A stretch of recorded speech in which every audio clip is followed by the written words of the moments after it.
Hello, everyone. Welcome to the Human Performance Lab.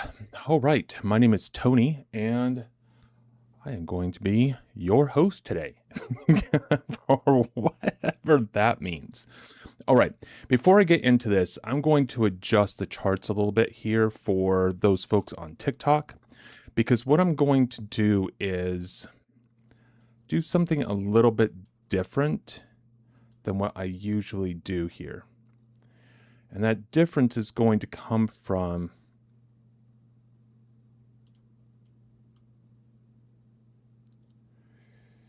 going through my full pre-market analysis. Let's see, I'm supposed to have 4 bars here, but it's only showing 2. Means I'm gonna have to bring it over here a little bit. I don't want to have to do that. But I don't have a choice in the matter.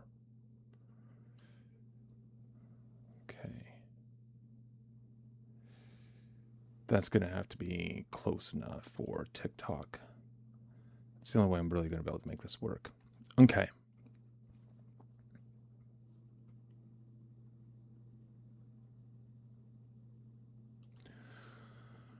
So for those of you that are looking for how I create my pre-market analysis, this video is for you. This video will be on Discord. You can have access to it through Discord. Come over to the Discord server. The link will be in the comment section of this video. Now, you'll notice that my charts aren't quite over to the far right. The reason being is I'm doing this live. So I'm doing this in front of individuals for TikTok as well as all the other platforms. This was the only way I could do it that makes it work for everybody. So the first thing I do is I personally merge if I'm in trading in a range, right? And this has been trading in a range since June 2nd. So if it's trading in a range, the first thing I do is I take all of my days and I put them into the primary profile. Okay. This is my pre-market analysis. This is everything I do to set up my daily plan in the context of everything that all my areas of where I want to do business in the markets. This is it. So this video will be recorded. You can go back to it. You can find it on Discord. This is for all those individuals that have been asking me, can you do a video on the pre-market analysis so I can have it to reference and to learn from? So that's exactly what this is, my pre-market analysis.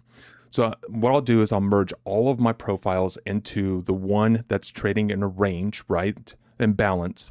And then that leaves me 2. The first one is the dynamic. The second one is the static. Okay, what does that mean? This one's out here, the dynamic one, that bar is the one that's forming for today.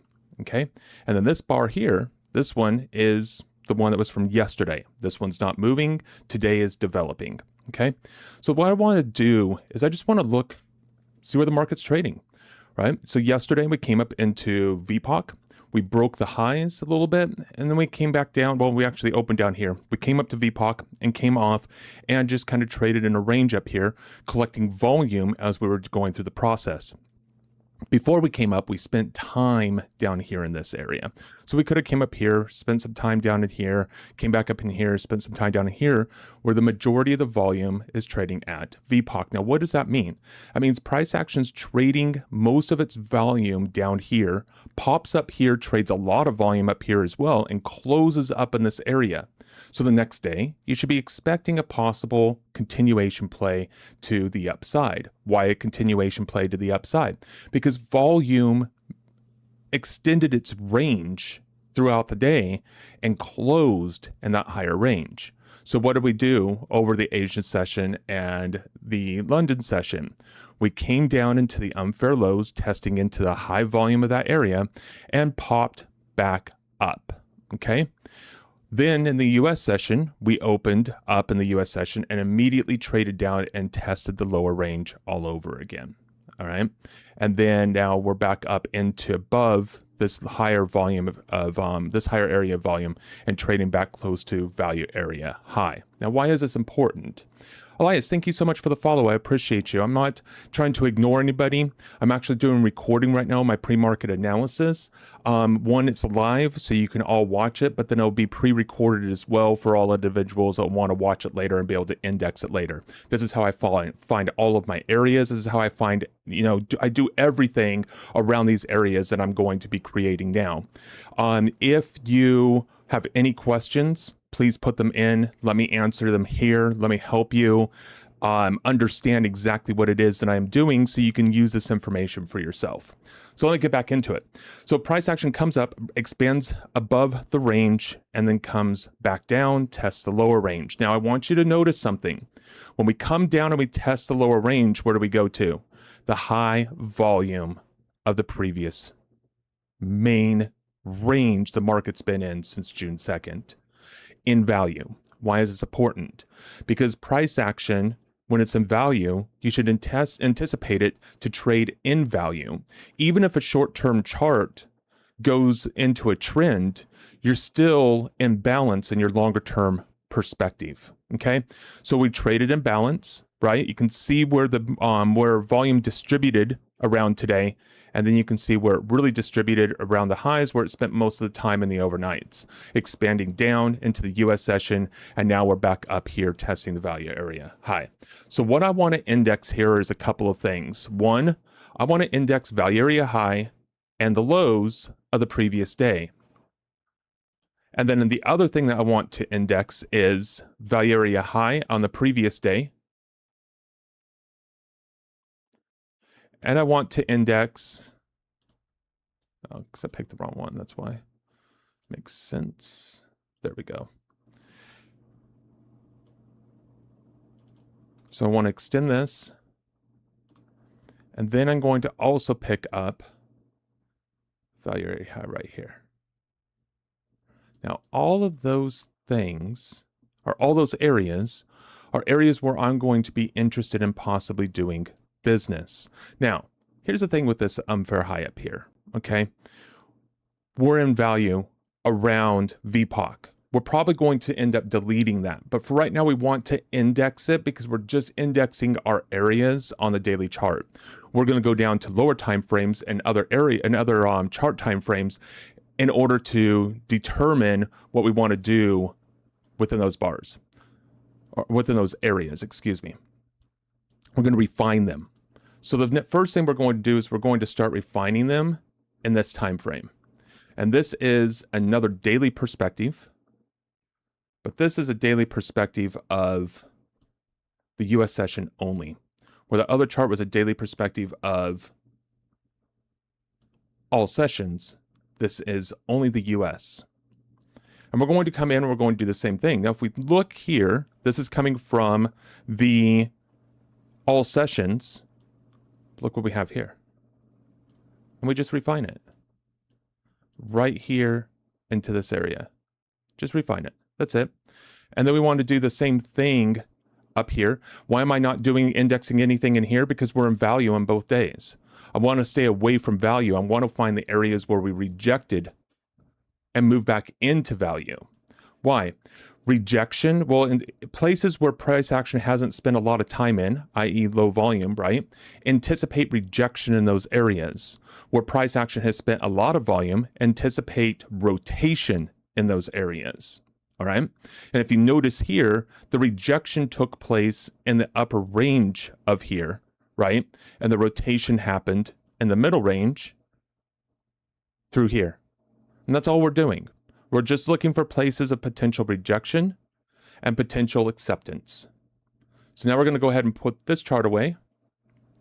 And now the lines match up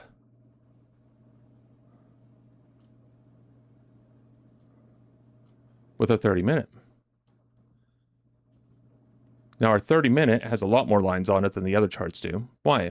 Because we have a bigger area of rotation. See this right here? We've been in this rotation for not a bigger area of rotation. How should I put this?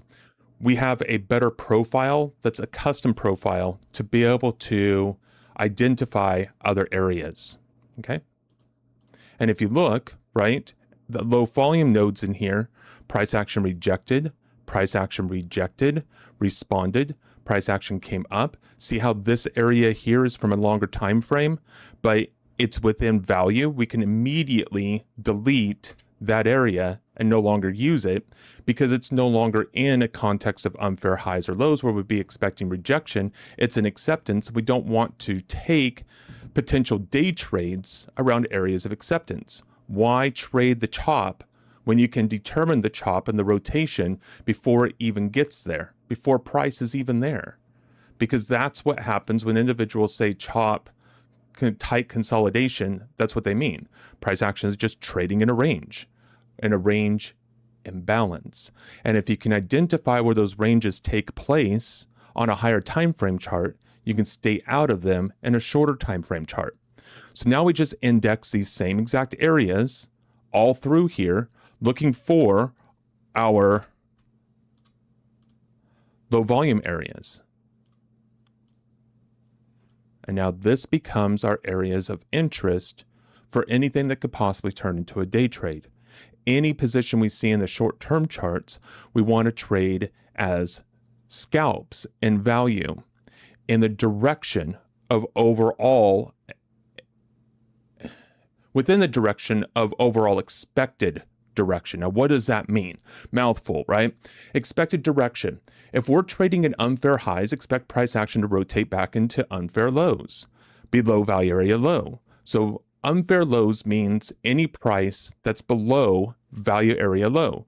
Value area or unfair highs means any price above value area high within the range. Now, what are we looking for in the unfair highs and lows? We are looking for low volume nodes. Why? Expected rejection. Why? Because price didn't spend a lot of time there. There was somebody else that followed too. I missed the follows. Thank you so much for following, and thank you guys so much for being here. So unfair highs, unfair lows, areas of rejection. That doesn't mean price is going to reject out of those areas. It means we want to go to a short-term chart and look if we trade reversals. What we're looking for is rejection confirmation. But I don't use price action for rejection. I use price action of volume. Why? Because the markets themselves is nothing but an auction. And if we don't understand an auction, then we can't understand the markets. And if we don't understand the markets, then we're trading something that we don't understand. And the reason why I follow auction market theory is because the markets are an auction. And in auction, there's three things. Really two things. There's price and there's participants. If there's no participants in the markets, or for every participant, there's the other side of the participant. So for every buyer is a participant, every seller is a participant. If every buyer and seller are equal, what's going to happen? Price is just going to stay flat. There's not going to be any movement in price whatsoever. So what causes movements in price? When participation increases on one side. So if buyers get aggressive, they're going to raise price. If sellers get aggressive, they're going to decrease price. And that's where price becomes, where price starts to move, is when one participant gets aggressive over the other. Well, you can say the same thing about rejection. When one side of the participants leaves the conversation, when they stop participating, it's a sign that the other side can start participating. And if you can read that within volume in the short-term charts, now you can utilize price to give you direction and utilize volume as like breadcrumbs telling you when to follow direction. Prath. Hello, Daddy. Just kidding. That's hilarious. Thank you for playing, sir. All right. So now we have our areas. So what do we want to do in the context of these areas? First, we want to get rid of that. Bring this chart up.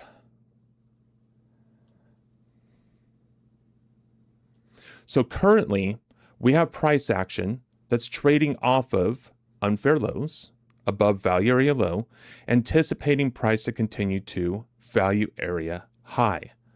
So how do we use that information to determine how we may decide to enter around the markets?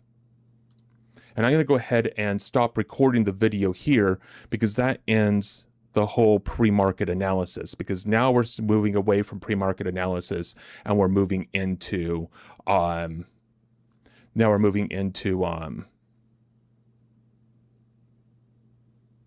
to actually trade it. All right, sweet. So recording stopped. So that's it for pre-market analysis. Did I keep an eye on previous day point of control? Yeah, absolutely. VPOC anyhow, right? So let me show you what I mean by that, Prath. So like today, right, when the market was coming down, I was short way up there.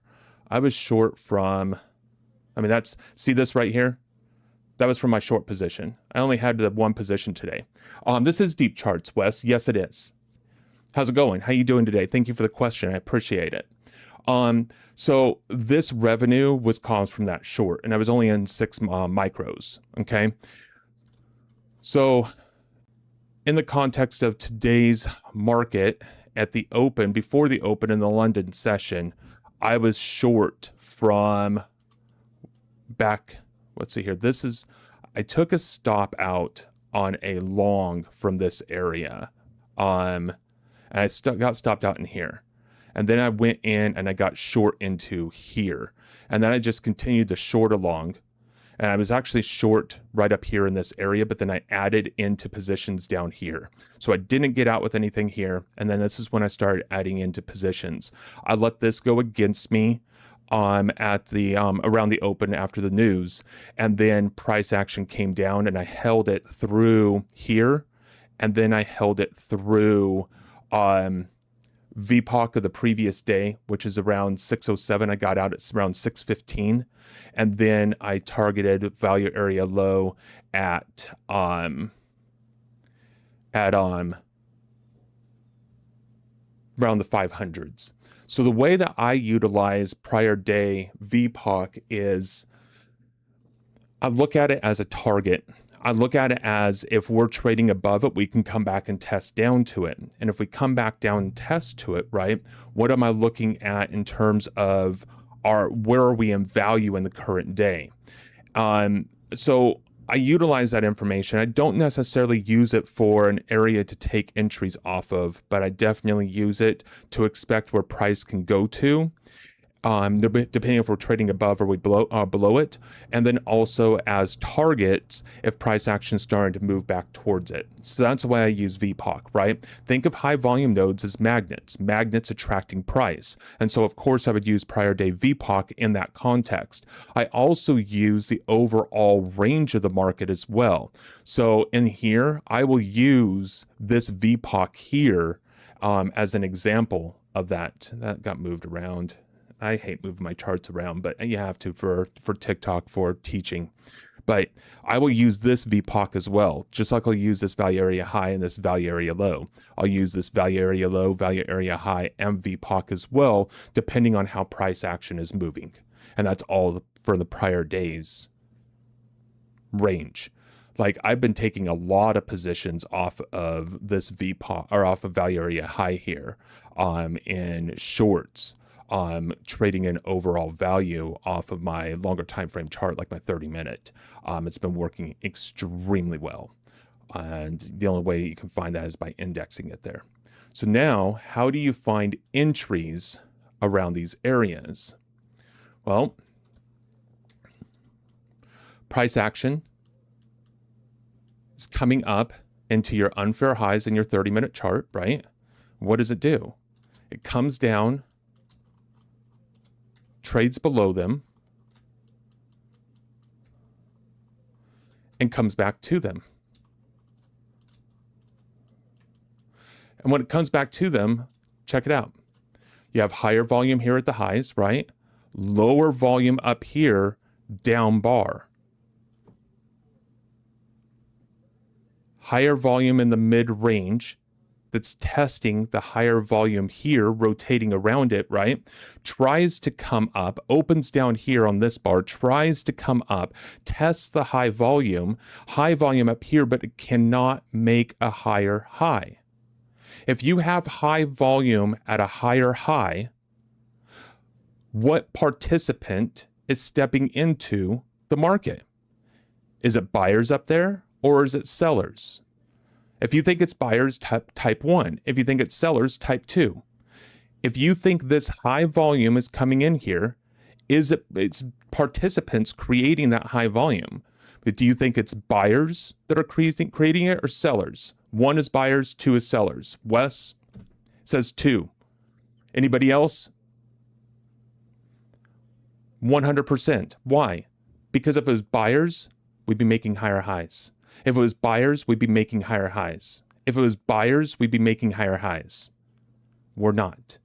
That is the way you read rejection and volume and your footprint charts. Okay? So price action is already coming off of this area, right? You already know you have rejection in this area. You can anticipate rejection in this area. You could even call this rejection if you in this area if you use areas for inventory. What does that mean? That means that you're not just a one-in trader, an all-in trader, right? You're willing to scale into positions. That scaling is inventory. You're getting inventory into the market. This would be a good place for a single entry on a scale. This would be a better place for an actual, I'm going to get heavy in this area.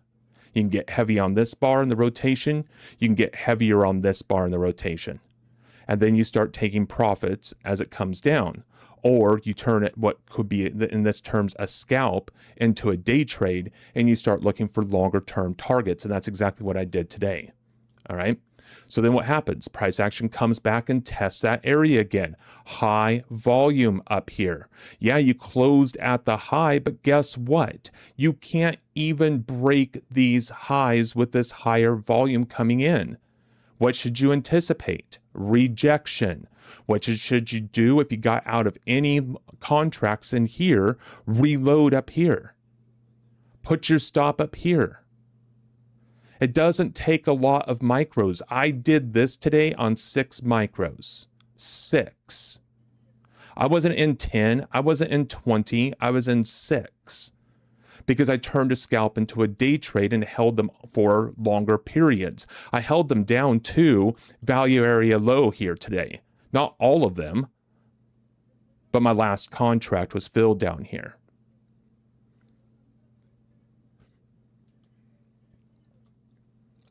On only 6. So what happens? Price action comes down. What does it do? Comes back, doesn't quite make it to the areas in here, and it starts crashing down until it does what? Opens, and at the open, where does it go? Pretty much right back to the same area all over again. Low volume at the highs. That's low volume up there. You can say it's high volume here, but look at the highs themselves. The volume is coming off swiftly. Price action rejects. We don't even make it up into the higher volume area. Where does price action test after it breaks down? Right back into the higher volume area that couldn't even get there in the first place. Index that. Remember that. Because it happens a lot.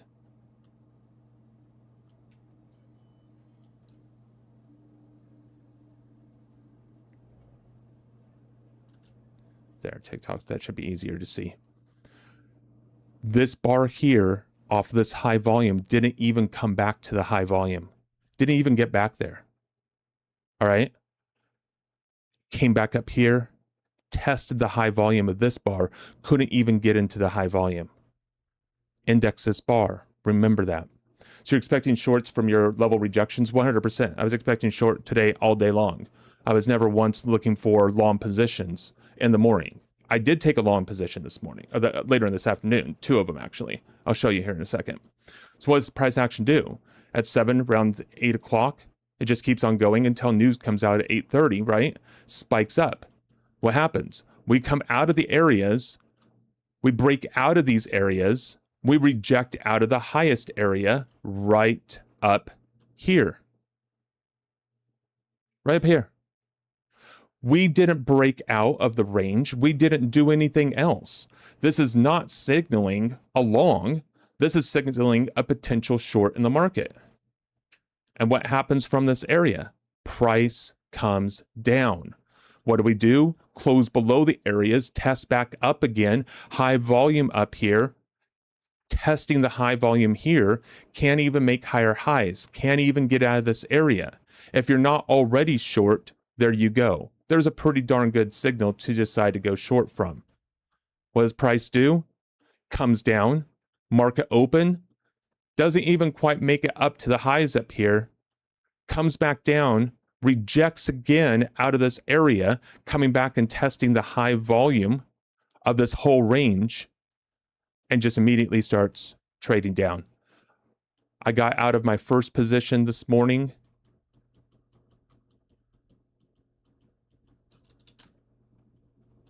Three contracts. So I was in with 6 micros. I should probably cancel these. Where is it? Right down here, right off of this bottom of this line right here. I was out with 3. And then I targeted VPOC on the prior day range. And then I targeted 2,500 or no, 500 for the, it's 500, 29,500 where value area low is on the longer time frame chart. But what happens? Price comes down, continues to come down. Where are unfair lows at? We have our first unfair low around 463. So what happens? Price action breaks those 463 areas right in here, right? There's your rejection. Price trades down through it, rejects down in here again, makes a higher high, closes way down, right? Closes way down, but we're holding this area. Hold the area again on a much lower low. And now we just start popping back up again. And this is where I started to get into my longs right down here. But I was only in my longs, what was I in? Three lot. And then I got out. I covered up here off of this little rejection point. I didn't make it all the way up here. I got out right around here. And that was it. So that's how we create our PMA. And that's how we trade around the markets. Now what I'm going to do is stop looking at dynamic charts or static charts, and I'm going to go to dynamic. All right. We're going to go to Monday's session, and I'm going to replay it. This is not going to be a live session. It's going to be a replay, but we're going to replay it from 9:30 in the morning. We're going to do our PMA just like we normally would, and then we're going to trade that PMA as soon as we get done. I just wanted a video for instructions in that process. Any questions before I move on? Any questions, any comments, any concerns? Let me get the charts back up properly for TikTok. You guys can kind of see what's going on there. Any questions, comments, concerns?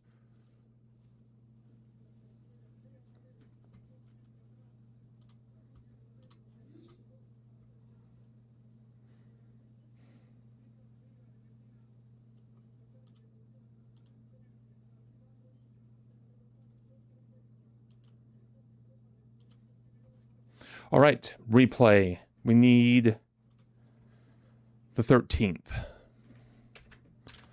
0930. And we can do 0830. I mean, it doesn't really matter. It's just going to be easier doing it this way. And the symbol we're going to use, let's do we want to do micros or do we want to do minis? It's up to you guys. So that volume profile today is only since CME open. So the volume profile down here in this one, This one's only, like this profile right here is only since the US Open. Yes. This profile over here, this is a daily as well. That was a daily perspective, right? This is from June 2nd till 2 days ago. This was yesterday. This is today's. So that's what this is. This is today's profile, but all sessions. London, Asia, London, and US. And then this one here is a 30-minute chart of all sessions. So this is plotting all sessions. It's a 30-minute chart. And this is what I refine all of my areas from the longer term perspective directly onto this chart.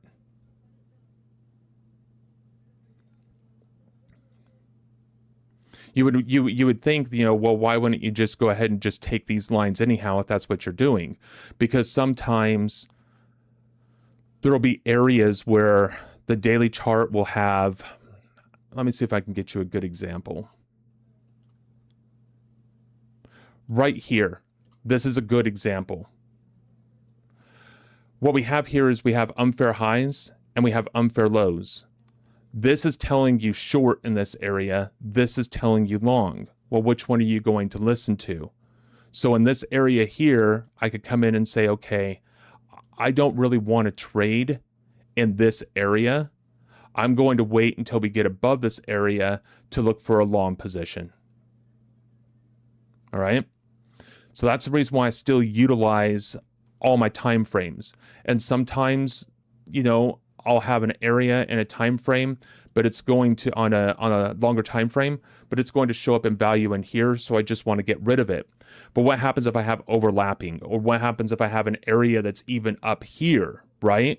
I could look for a range extension to the upside, a breakout of this range, but possible rejection up here because it's still showing on an unfair high or a value area on a longer time frame chart that's telling me, okay, don't look at a breakout here as a possible trend continuation or a market shift. Just look at it as a continuation of value, and then look for a possible short or long from that area, depending on what price is telling you once it gets there. So you still want to do your top-down approach. You want to add at least a couple of very long-term charts. A daily chart, for example, a 240-minute, a 120. Now, think about time frames. There's no magic time frame. There's no magical formula out there. A time frame is no different than a lens on a camera. You're just using it to focus. All right. And you're focusing in on price from a particular perspective that only that chart will give you. But if you look at every chart, it's still telling you exactly the same thing. You just have to go back farther in order to see it. So put yourself on a time frame of the area that you want to really view. And once you get that on your chart, that's the time frame that you want to use. So don't think of 4 hours some sort of magical number, or a 1 hour, right? Think of it in terms of, what do you need to see on your charts in order to be able to make decisions right now? That's it. That's all the time frame is.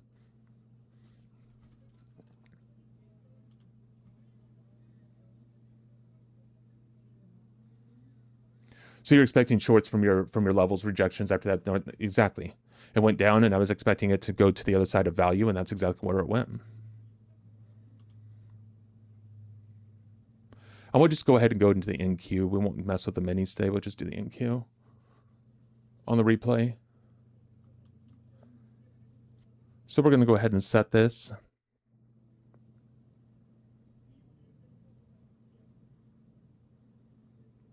And I'm keeping this up so everybody can see it. One, you can see how easy replays are in deep charts. It's one of the reasons why I use it. It's got phenomenal ability for replays.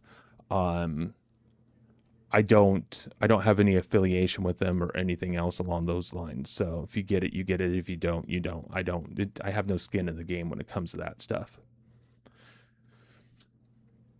All right.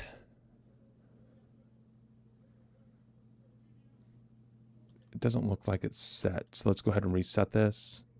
And let's go ahead and set to, should be on the 13th. Oh, darn it. That's my fault. I have to change these back to the enqueue. No, I don't. No, I don't. Give me 1 second.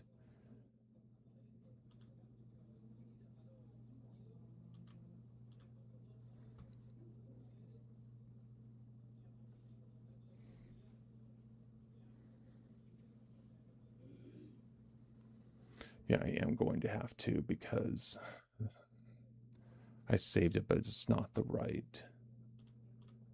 All right. Give me a second to set this up. I just have to go in and change all my symbols from micro to the enqueue. And I'd saved a workspace for that, but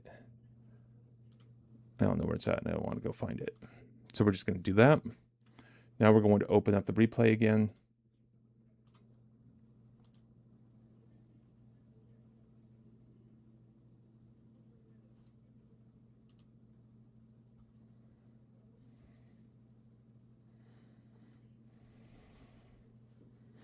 I'm waiting for a chart to build.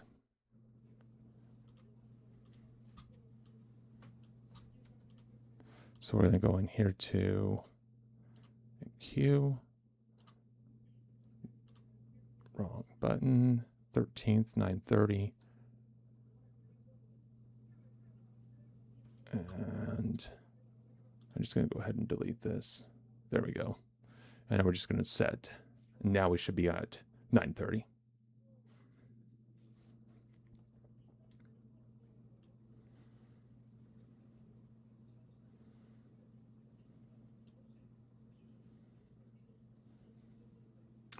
Hey, Aspect, how's it going? I just took to take an entry.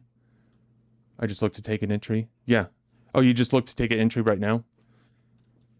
In current price? I don't know what current price is doing right now. I'm going to go on a replay.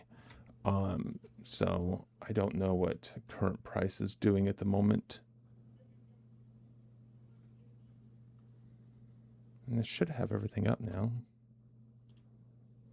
Ready to go. 9:28, which would be the right time, but I don't have my play button here.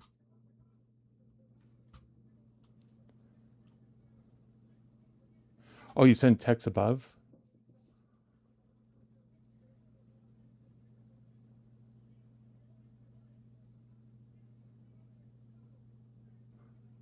All I have is stuff from Prath. I don't have anything from you, Aspect, from above. I just have from you. I just took, I just looked to take an entry. No, like above, I sent a text. Look above.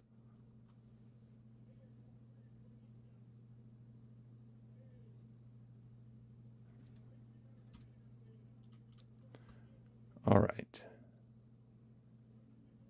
Apparently I lied to everybody. Because I said that this is a really good replay, and now I'm having issues with it because I'm not hitting the play. All right. Well, I probably messed with too many charts and too many things.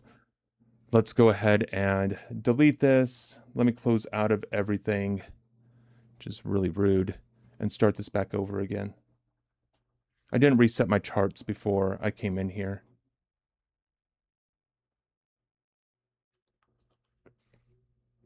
And by the time you get everything done,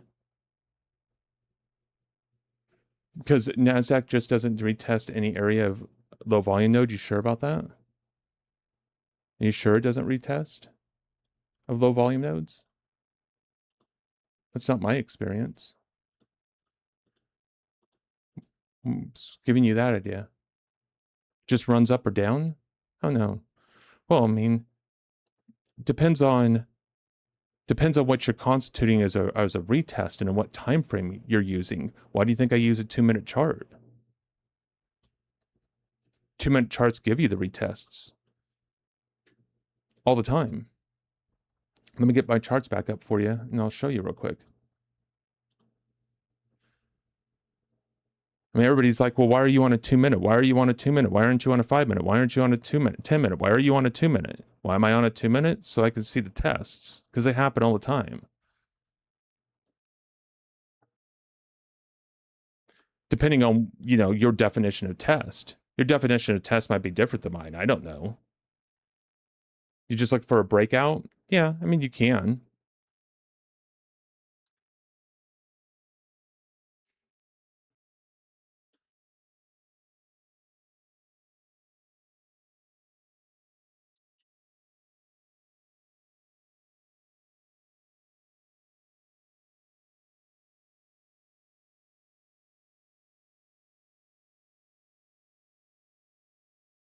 Sorry for the delay, everyone. Not my fault, just the charts. Average. You give me way too much credit, Preth. I'm not reading that out loud, but you give me way too much credit. put a point and put a decimal point and a 0 in front of the 2. There you go. Oh, that's funny.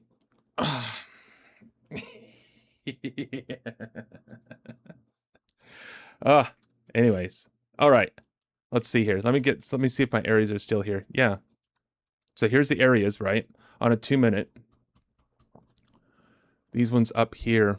Oh, it didn't save all of my... Hold on.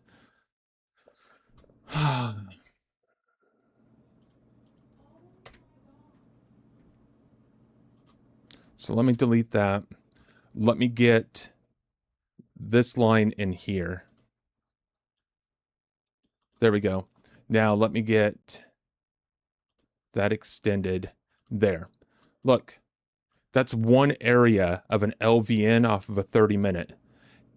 Broke into, tested, tested, tested, tested, tested, tested, tested, tested. It's a lot of testing in my viewpoint. There's a lot of places in here. If you're looking at this area, there's a lot of places in there to grab inventory.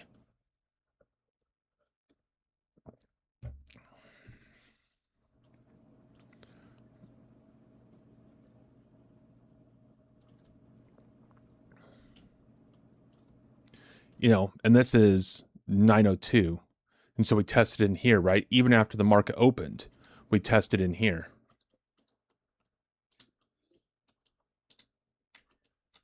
Three times.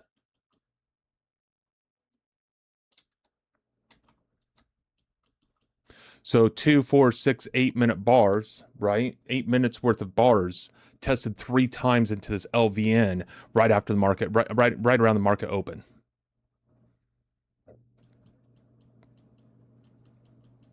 And so I just don't see what you're talking about and what you mean in that, because my experience is very different from that. All right, let's go into the next day. Hopefully this time it's going to work. Let's get off live data, replay, 13th, symbol in queue, 9:30 in the morning. And we're going to hit set. Now my chart should come up. Should be able to hit play and we should be good to go.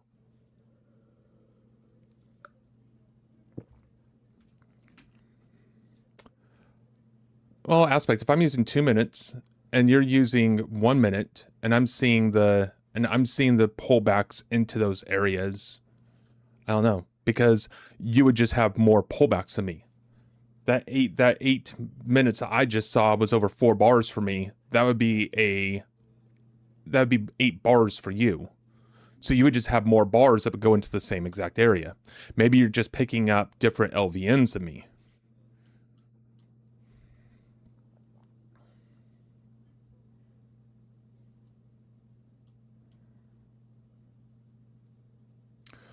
All right, so now we have the 13th. So I'm going to delete this profile. I'm going to delete all of the lines off of my charts completely.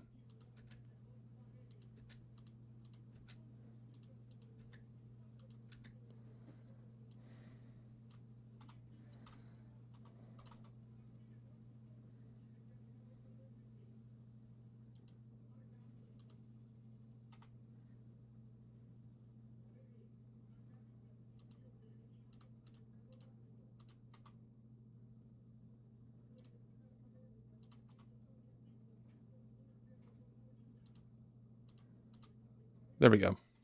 All right. Well, now I don't have my profiles on here. So we're just going to have to unmerge some of these. This is going to take forever. So we're just not going to use the profiles off of this time frame because I just don't have access to them. That's here because I've already merged them in here. So by the time I try to unmerge them, I have to unmerge this thing completely. No, because then I have to go back and do that in my other charts. So we're just not going to use that time frame. We're going to use this time frame. Unfair highs, I'm indexing that here. So I don't really have a lot over here. I'm going to use that to match up here. And then I'm going to take these unfair highs right down in here.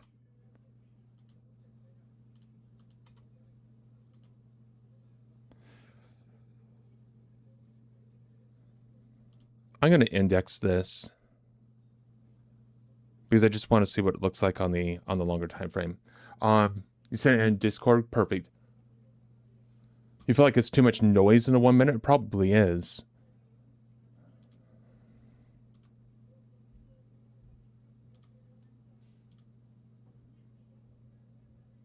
Well, yeah. I mean, look at your high up there on your bar. Shoot. Look at your high up here. You tested into this 3 different times. You tested into it here, you tested into it here, you tested back into it here. Did it come directly back down to it or up to it? No. But that's kind of the point. The fact that it didn't, right? That's further qualification of rejection.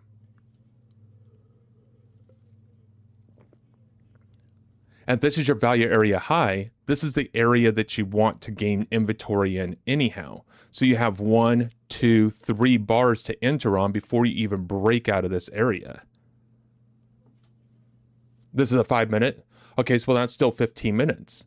But if you think about a 1 minute, right, you have 15 bars that are up here.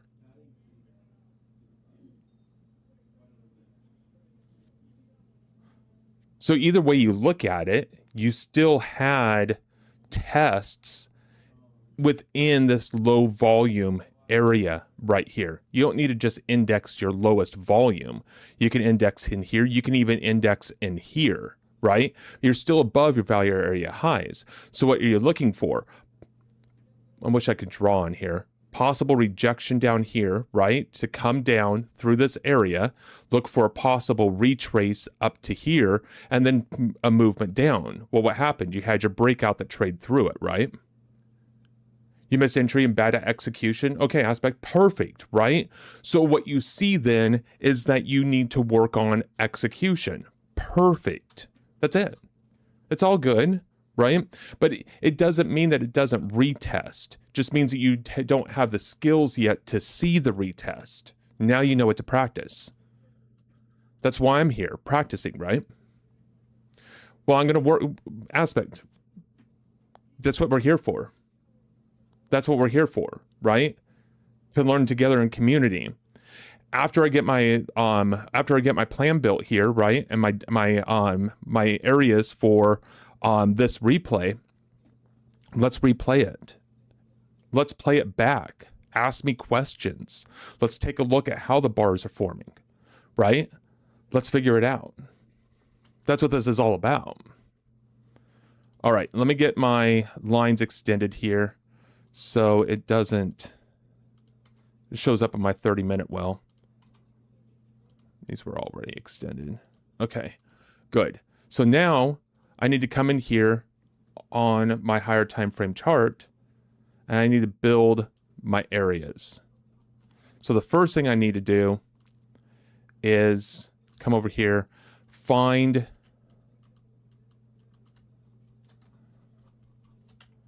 well, that's not good because I keep switching.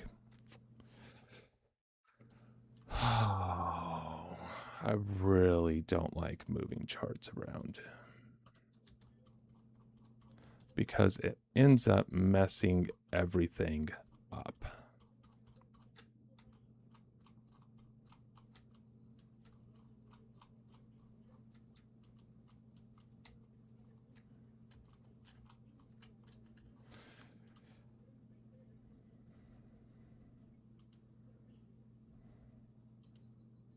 Okay.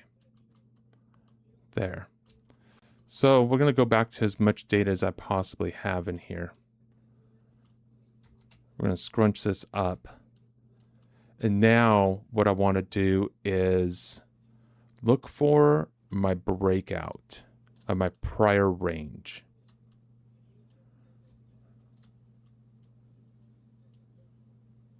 And the breakout of my prior range happened right here. This bar closed below this low and closed below these lows, and this was my prior range.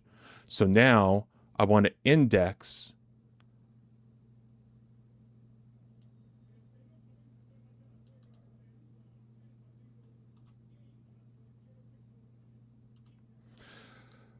my custom profile from that area. Now I have a range. This broke out of the range. We should have drawn a new profile from here, but we broke back into the prior range, so that would be null and void. I'm not going to add it now because it's no longer relevant. And since then, we've just been trading in value since this whole period back here. So this is our full value range. And what is this telling us? This is telling us that we have an area of interest off of the daily chart. Perfect. Index it here. What is this telling us?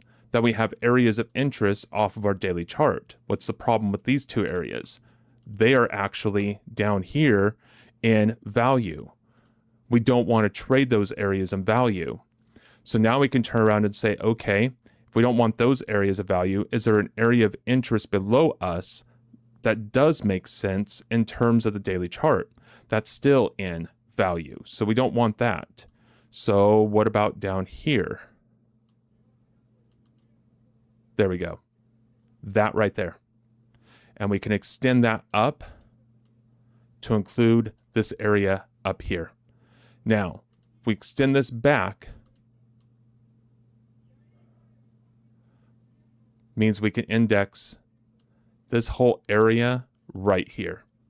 And if we index that, we basically take this whole range here, and we take this range here, and these are the areas now that we're looking for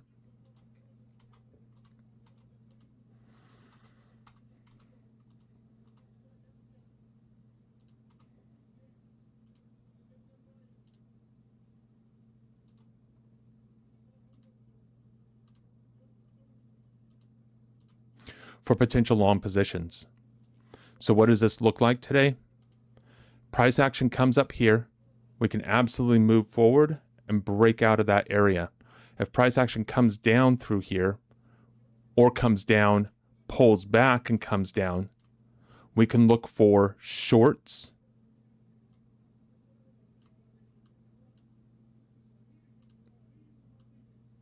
in this area.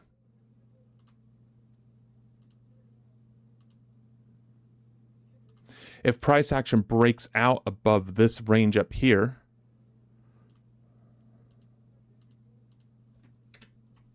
so if price action breaks out of that range up there, then comes back and tests it,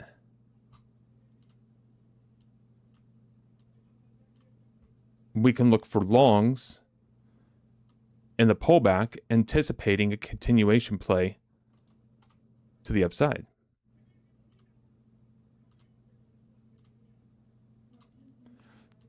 Then a price action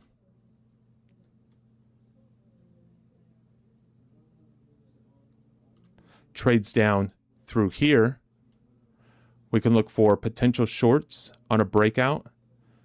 We can look for longs or longs.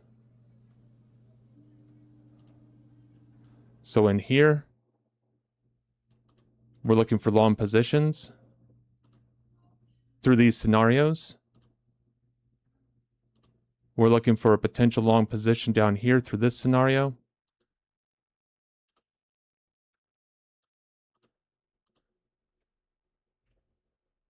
And if this scenario happens, we're looking at potential shorts in the markets. Darn it. Now we have all of our areas of interest and all the scenarios. When you get done with this right here and you're able to build this, there is nothing that the market could do in this particular given day that you wouldn't have already anticipated what it could be doing, and you know how you're going to act based upon how it's trading. So now, what does that mean? You have all of your hunting areas, you have everything else that you possibly need. Now all you need is just to wait for price to come into one of your areas, and you already know what you're going to do when it does. That's what makes execution really easy. Until you learn how to do that, execution can be pretty difficult. Why? Because you're just trying to trade out of areas. You're just trying to do whatever it might be. You're not anticipating. And if you're not anticipating, then when the market does something, it's like you're kind of surprised, or you're trying to figure out what you're going to do next. And now you just added time and analysis at the live edge, which is the same thing as adding a lagging indicator to your methodology. And when you have time-based indicators are always lagging. If you add time to your analysis at the live edge when it's time to make decisions, you've already added lag in. So let's play this out and see what happens. We have our plan. Now we have our charts here, right? Our entry chart. All of our areas. Is that area up here 3,200 or 30,200? Why isn't that area here plotting? We got our areas below us anyhow. At least one. I don't know. I don't know why they're not plotting well on this time frame. Let's see if it... Yeah, it's picking it up.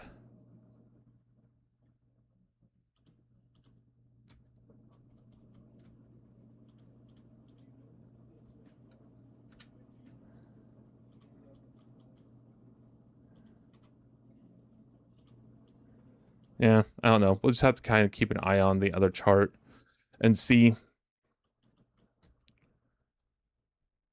All right. So price action is coming down right now and trading off of VPOC. What does that mean? Anticipate price action to be rotational off of these lows. Rotation in the current context of the market right now is this bar. That's it. It's pretty much that simple, right? So we're looking at price action just rotating in this area until one participant gets strong, especially because we're around VPOC on the 30-minute chart. You're anticipating price action to just be rotational in here. And if you noticed, we opened, oops, wrong chart, sorry. We opened down here in unfair lows. Well, those unfair lows are here in value. And so we're keeping ourselves at a chop in the morning. And so Monday morning, I don't remember what happened in price, but I'm anticipating price action to be rotational here, not directional. See what happens. Let's go ahead and speed this up a little bit to about 936, 940, somewhere right around in there.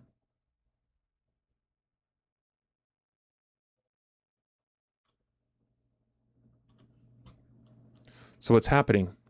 Price action is a bit directional to the downside, right? But still rotational in nature. We're still testing highs. We're still testing lows. We're trading in a very rotational market down here. What is that telling us? We want to look for scalp entries. Aspect. This is where we're going to work on entries right now. You and I. We're going to work on scalp entries. What direction is the market going in? It's coming off a value area high, hopefully down to value area low. That's the expectation, not hopefully, but the expectation is value area low. We're in a rotational market. We're anticipating this market to come in, fulfill value area low. That means we want to scalp on the downside. All right.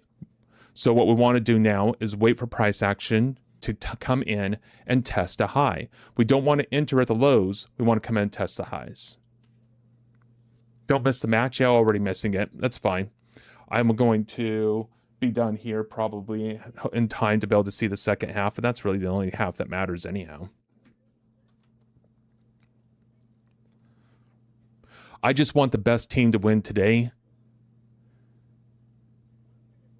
because I'd really, really, really love to see a good match against Spain.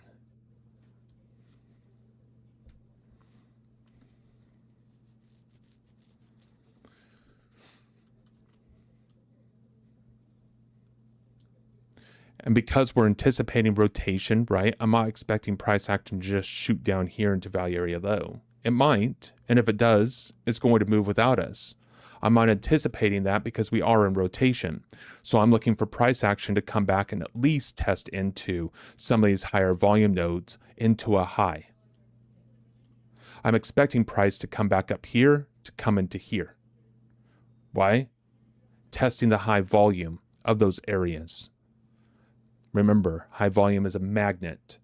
Low volume hasn't spent a lot of time there. Look for possible rejection.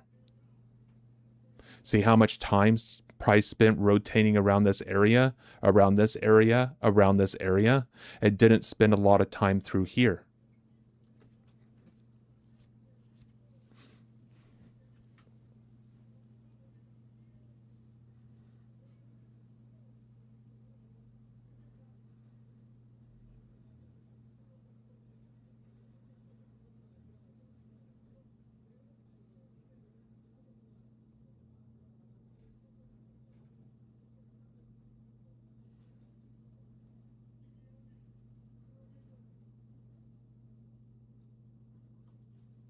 It's 940. And I'm going to speed this up a little bit just to see. Okay, so now we have a test into highs, right? See the high volume in here? See the volume coming off? I shouldn't have sped that up. Because here, coming back into this area, that's your area entry for a short. Right in here. Why? Price action came up into the highs up here, okay? Low volume in here. Higher volume in here. By the time you notice that and you see it and you push the button to enter, you're going to be in here. Why? Because you're going to have to get in off of a market unless you just put areas in off of your high volume tests, which you could, but then you would have to put one here, one here, one here. That's not trading. That's just like putting in a pullback off of a fib number or something along those lines just because the high volume is there, because you don't know what price is going to do when it reacts to that. The low volume up here, the higher volume in here, this is your short area right in here. Between here and here. There's your short for a scalp. Why short? Direction of here. Why wasn't I in this? Because I sped it up, and I shouldn't have. What time are we at? 9:44.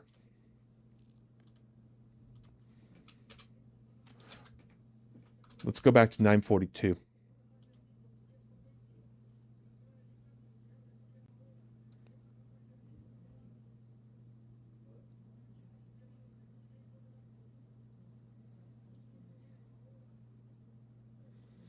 An aspect. This is going to be fast, right? This isn't going to be something that we have a lot of time to think about because the market here moves quick. So we have to react quickly. So if you can't react quickly into these, scalping in this market may not be your best interest. And that's okay. There's nothing wrong with that. Trade what you're able to trade.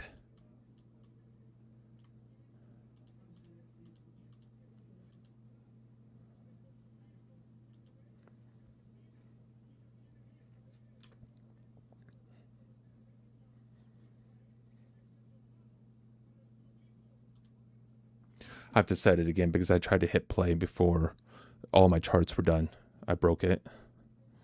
It's not the system. I'm just not patient enough. I see the play button highlight and I'm like, oh wow, we can play. No. So we're still building a chart. It takes a few minutes to build the all session profile chart on the daily perspective. Just a lot of data, a lot of information in there that it has to build. So it takes a few moments. I just hope I didn't break the replay. I did. Dang it.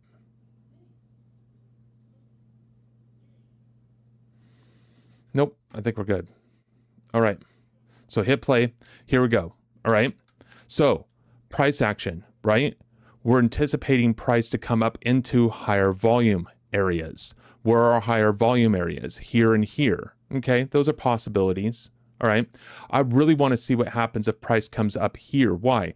We just broke this high. This is where, look what happened here in this market. Market came down swiftly, right? This bar here tried to come up. We closed on delta buying, all right? And we closed near its low, but still above its open. It's a bearish bar, but buyers were in this bar. We should be anticipating price action to retest where buyers once were. If the market's directional, it's just going to move. It doesn't matter. It's going to move without us. We need to be able to predict where we'd be expecting a pullback. How do we predict where we expect a pullback? By understanding price action, how it's moving, and how volume is reacting, or the participants are behaving within the bars themselves. So where should we be anticipating a pullback? Into this area here of this high volume. Preferably above here. Why? Because I want to see what happens to price if it breaks this high. Because we have this low volume up here. If we get more aggressive volume up here in this area, it could be buyers buying there and possibly moving price higher. We don't know until that happens. All we're doing right now is playing scenarios out in our head of what we want to see for an entry. And if we can do that and price action comes up here into this area, well, then guess what? We already know how we want to act based on what we see. It's that simple. Now we're waiting. Just because something's simple doesn't mean it's easy. There's a difference between simplicity and ease. Completely different.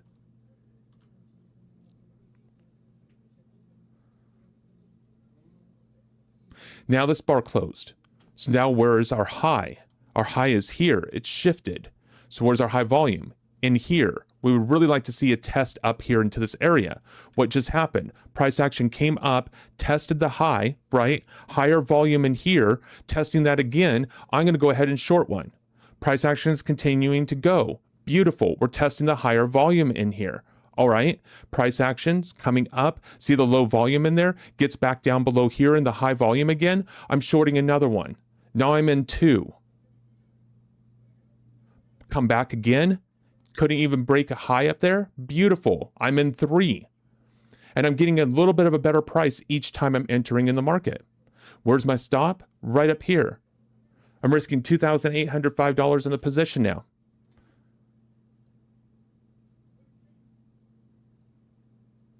Price action comes up, have that higher volume right there, tested it again, broke the high a little bit, coming into this area. There's your high volume. As soon as you get below that high volume, that's not buyers up there. Look at the low volume. That's sellers. Now, because I'm in so many contracts, I want to get rid of some of this for the risk. There's one off. Now I'm only risking $24.90, but I'm up almost $600. So I'm risking less than $2,000 now. Where's another target I want to get out at? Well, the low is right here. We break the low, anticipate some momentum. We have higher volume down here. So I'm anticipating that this higher volume now is going to be tested, right? Again, this is just scalping, guys. That's all this is just scalping. All right. So my last target I want is going to be $3.99. Volume point of control, or excuse me, value area low of this actual, move, right? And so if I have, and I'm going to work backwards on these targets. So if I have one at 394, okay, so 394 is all the way down here. I want to be out around 400. I don't want to really test FIG itself. So I'm going to have one out here around 402. Sounds good to me. Now, price action's coming back up again a little bit. I still have 3. Price action, I've got highs down here. working off, I'm going to be looking at 447 for another one. So 447 for another one, which is right around it here. 450 sounds good. 450.5 sounds really good. Price action is coming up near my entry again. So that's 2 below me. Is coming up near my entry. It's coming against me a little bit. I really don't want to have all of this risk. So I'm going to go ahead and get out about 2 ticks above this low if we test it again. And I still have 3 on. If we break this low, I move my stop to just above here, risking only $1,100 on the position. But we need to break this low in order to do that. See the low volume here? See all that low volume?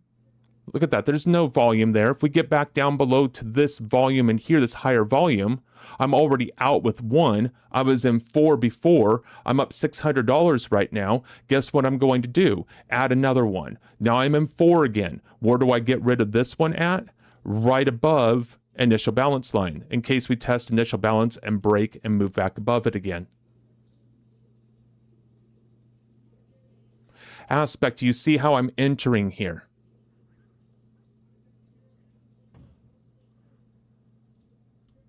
So now I have 1, 2, 3, 4, and I'm in 4. Now I'm risking 33. Total of $2,700 in the move. If you can't have 4 contracts in the NASDAQ, go to the micros. Trade 6 in the micros. You're going to have a stop less than $1,000 right now.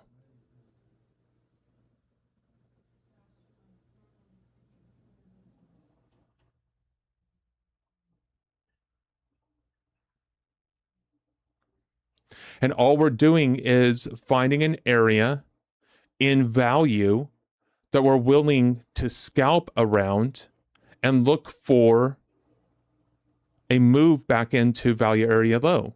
So we're taking a scalp position and turning it into a day trade position all at the same time.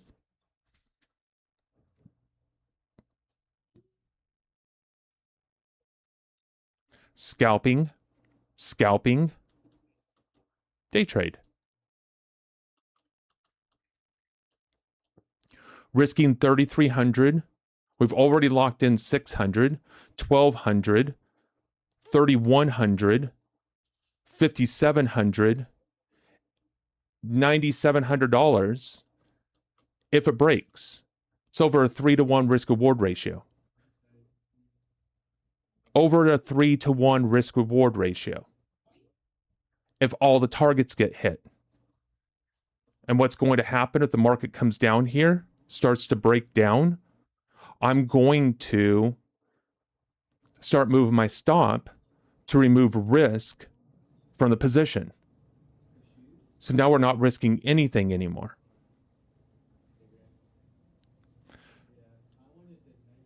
So we have the rejection here off this low volume, right? The high volume, anticipating it to come in and test the high volume. We're seeing that now. We've got some rejection below us from the market. Well, we're moving down, anticipating price to come down into value area low. And when you're looking at the bars testing, we only have 2 bars that have tested this whole area right here, the third one now. But look at how many times we test with inside the bar. That's the key. This is why you want to practice this stuff through replays. You don't want to use static charts. You want dynamic charts so you can see how price behaves with inside the bar itself.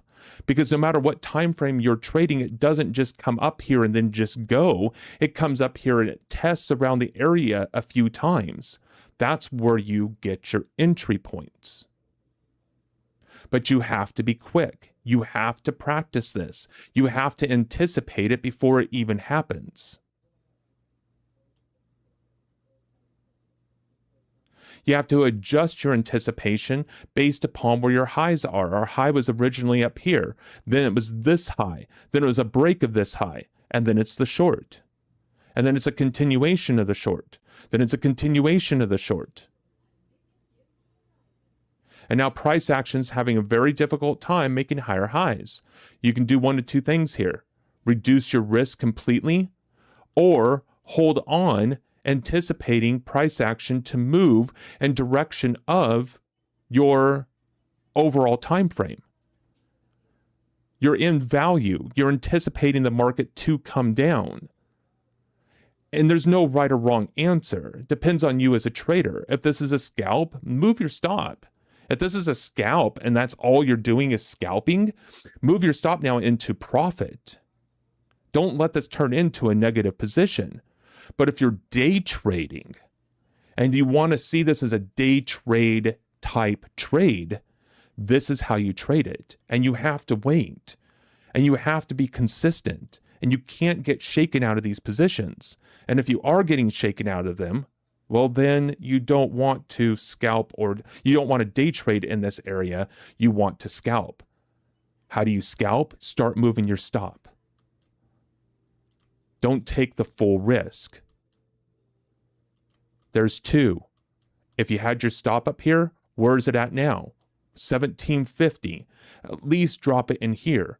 You're up $2,100 on the day. If you're up $2,100, I have a $2,000 daily expectancy. That's my expectancy. When I come in and trade, I expect to make $2,000 every day.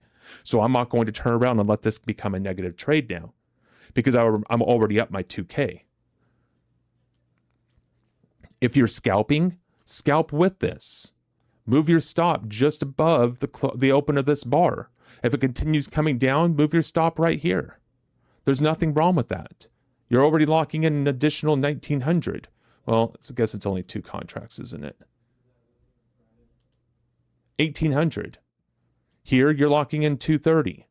Here, you're locking in 1,560. Here, you're looking for an additional $6,200 in your move. Here, you're looking for additional 1,400. What's the whole premise of your trade? What are you in this trade for? What is your purpose? What is your goal? What is your intention? If you don't know these things, you're going to have a very difficult time holding on to your position or knowing when you're going to get out. That difficult time is going to cause you to question what it is that you're doing. And the last thing you want to do is start questioning things in the present moment when you're in the markets. Why? Because the markets move and behave in a way that they are going to punish you for thinking in the present moment. There's other things you can do in your life where you have time. But think about high performance positions, saying the right thing to lock in the contract, making the right cut when you're a surgeon at the right time, at the precise moment. All of these things have to be done right here in the present moment at a specific time, at a specific moment. And you need to train yourself for that. All high performance positions is all about training in that context. And if you're not training, you're not practicing, you're not doing the things that you need to be doing, you're going to be second guessing yourself in the present moment when it's time to trade, when it's time to make these decisions. That's going to create hesitancy, and the market's going to eat you alive. Because it's like its own animal. It's like it can smell the fear on us, the indecision, the hesitation, and it punishes us for that. Not because it's mean, just it's what it does. Because we're reacting in very short time frames. And it doesn't take much for it to move.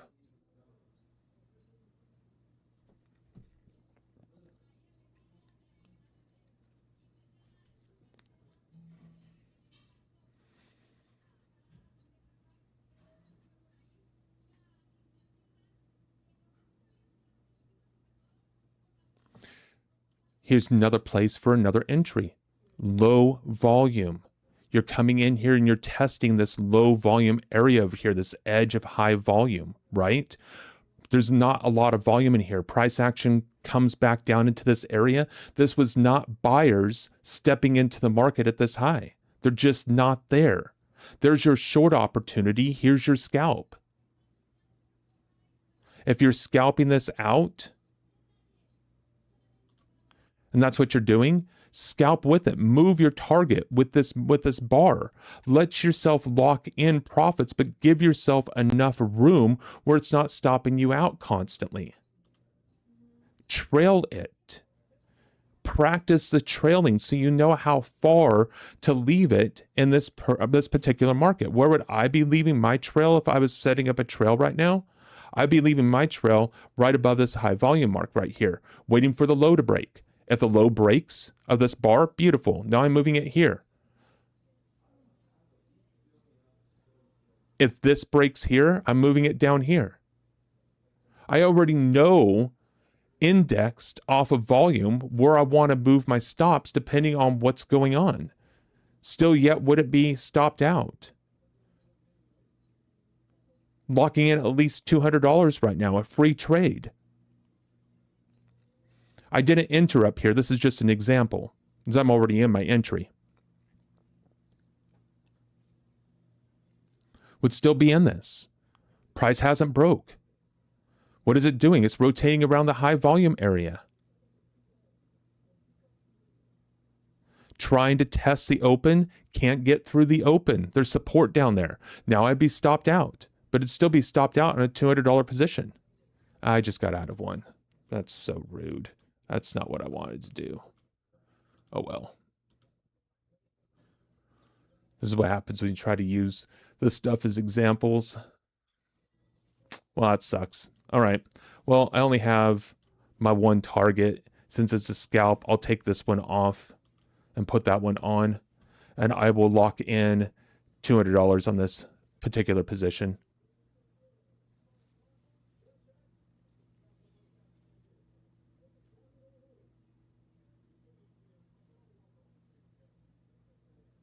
Aspect, are you still with me?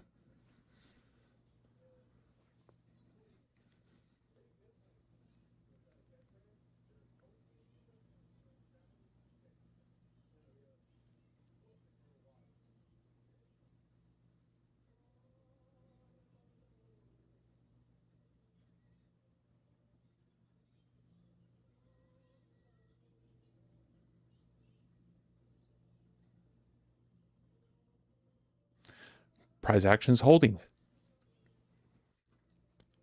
Rotational holding. If price action is strong to the downside, we're going to start breaking lows here. We're going to test into the high volume down in here. And then if price action breaks the lows down here, anticipate momentum coming down. Aspect, do you see what I'm talking about when it comes to these entries and how to enter around them? Around these areas. And so we don't have any longer term plays here today at all. This is all just scalping, now out of the position. And so we're still looking for a continuation play to the downside, right? What should we be expecting now? Price action broke below initial balance. We should expect price action to at least come up to the mid-range of this area. So where would I be looking for price action to come back and test to? Right in here. Let's see what happens. Exactly. Yeah. Look for the rejection, look for the lower volume, right? Or even higher volume, but unable to break a high, right? And at that point, you've got a very, very tight stop. Here, you don't want to enter. Why? Because you've got these highs over here that you want to test first. You got to test those highs first. Look at all the high volume up here. Don't short that. You're anticipating the highs to break. The volume's too high. That's not rejection, that's acceptance up there. You should be expecting that high to break. High breaks. Boom, there you go. Still high volume in here. Perfect. We haven't even come up to our area yet, right? This is why it's so important to have areas, because if you don't have areas of where you're anticipating the pullback to go to, you're thinking each time that you break this high, well, what about here? Well, what about here? Should I be entering here? What should I do? And you're constantly questioning what you're doing in the market, because you don't know for sure where you should be entering at. And those questions, you lose conviction. And conviction is just a sign of a lack of trust. A lack of trust in your methodology, a lack of trust in your own ability to execute because you have a lack of trust in your methodology.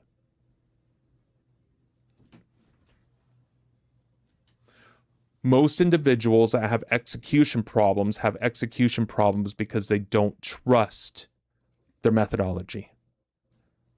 Boom. Look, we're in the area. See? We came up into the area, right? We got the lower volume up here. Get back below that high volume here. There we go. I'm going to go ahead and enter one here. If I want to be really, really technical on this, my stop can be right above here. My stop can be here. I'm risking 365 on the position. And I'm watching this volume. Do we collect volume up here? Not yet, we're not. We are a little bit here, but not at the highs. If you want to get really aggressive, put your stop right here at the high. There's nothing wrong with that. You're risking $200. 380. Guess what? We held that. I'm going to enter another one here. Because we held. And what am I looking for? A pullback now, and I want to be $200 up on the position. This is just a scalp. This isn't a day trade. I'm not looking for higher targets here or anything else. I'm up 130, up 90, 130 so far at the high, 110. That happened so fast I couldn't even see exactly what we were up there when we tested into that low. But now because we did that, I could have moved my stop, and I didn't. Did I get out with one? We got out with, I was in two. I don't know what's going on right now. Anyways. So what are we looking at now? These highs to break up here. What do we want to do when those highs break?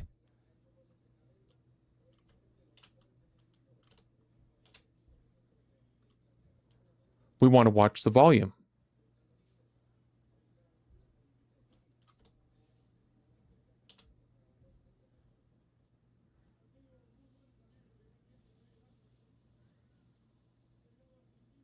Can't even get up to the highs right now. So I'm going to get in with one. If we break the highs, okay, I'll be out. Risking 175.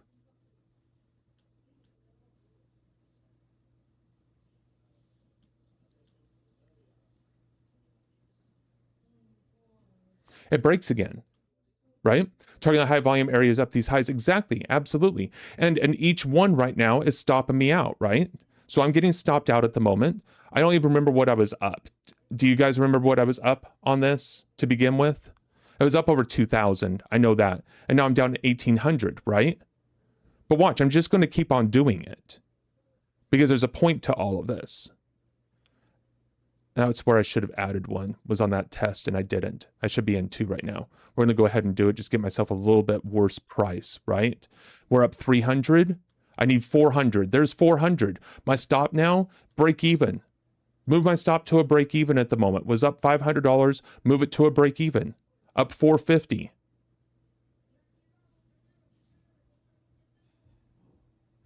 Let's see what happens at the open of this bar. Boom, there we go. Now I'm moving this down here. I'm locking in 480 right now. I'm up $1,000 on the position, locking in 720. Boom, I made 720. I'm back up to 2534. I took 3 expense trades there in a row, and I'm still up more than where I was, or right about where I was. I don't remember where I was, but I think I was pretty close to 2,500. Might have been 27, something like that. Was at 33? I don't remember. But we're getting that revenue back by just that one trade, even though we took, 2 or 3 expense trades in there. And price actions continuing down. Perfect. We don't really have that test in there, so I'm not too concerned by this. If we come up here, though, and we test up in here, and we see the rejection, we come back down in here into the open of this bar. This is 2-minute footprints. I should have been short right there, but I was reading the chat instead. But I should have been short again, right here. What would happen if I was short again? Be a break-even trade here, really, but locking in 50 bucks at the moment. I'm waiting for this low over here to break. Be moving it in here about up 100, 150.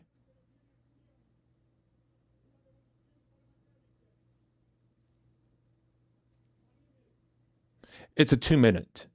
It's a 2-minute chart. It's not 1 minute, it's 2 minutes. Right up here, 2 minutes. Locking in about 100, haven't broke that low yet. We break this low, anticipate some momentum coming into the market.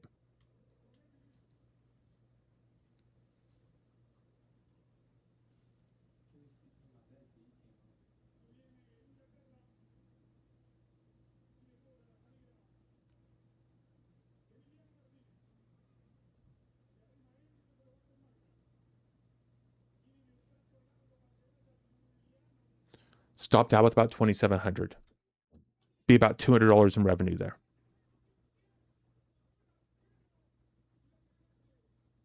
So what are we doing now? We're waiting.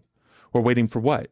The way that this is setting up, I would really like to see this high break here, and I would like to see us test into this area up here. Maybe even up here into this area. But right in here.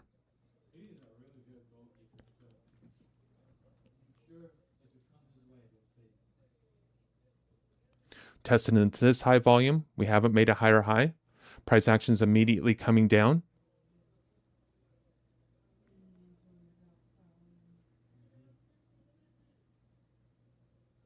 Because I want to see how volume reacts to the high, right? That's why I'm waiting on this.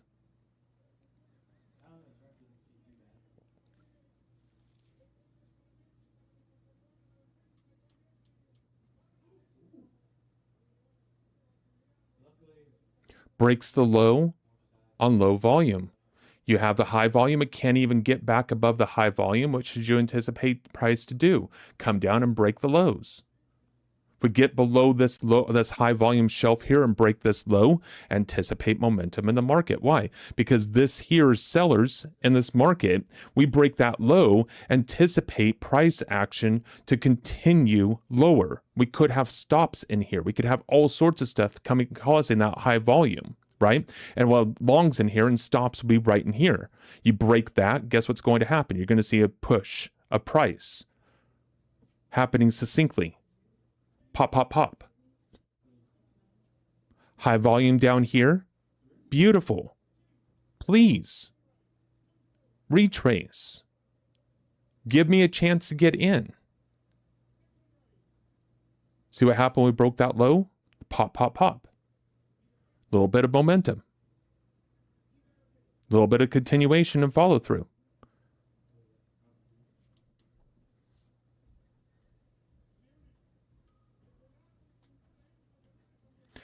That's scalping.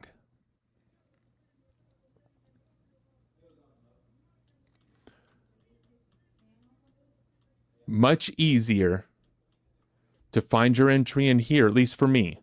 Find my entry in here, right? Put my stop above here and look for the continuation play to the downside. This becomes much more difficult to pinpoint, and it becomes difficult because you have to be you have to be quick, right? You have to be on your feet. Now, the reason why I'm short is because you always anchor your direction into the higher time frame. The higher time frame's coming off of value area high, okay? Value area low, you're looking for rotation in this area. Price action's coming off of value area high, you're anticipating value area low. That means you're expecting price action to go down. That's why we're scalping to the downside. Moving in direction of expected overall direction. Can we enter down in here for a long? We could, definitely. But where is it going to go?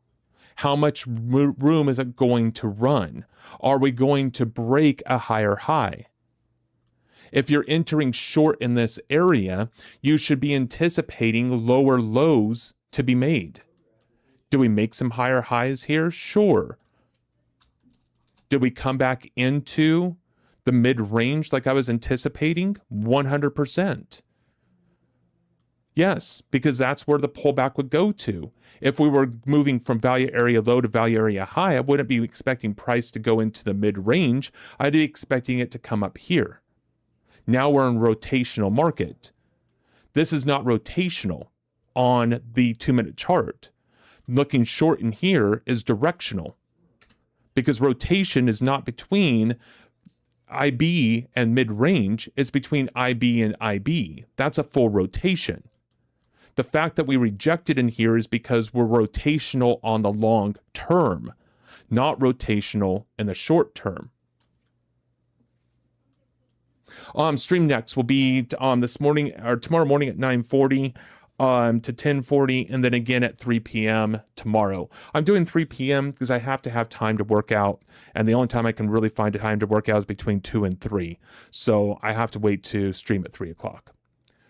I really love having you here too, Aspect. Thank you for the compliment. I really appreciate you. I really love learning from you, man. And likewise, same with you. You know, and that's what we're doing here is we're learning. Don't come in here expecting that you know everything. Don't come in here expecting that I know everything. Let's come in here and learn. Let's come in here and learn together. Let's ask the right questions. Let's look at the right things. Let's practice the market together.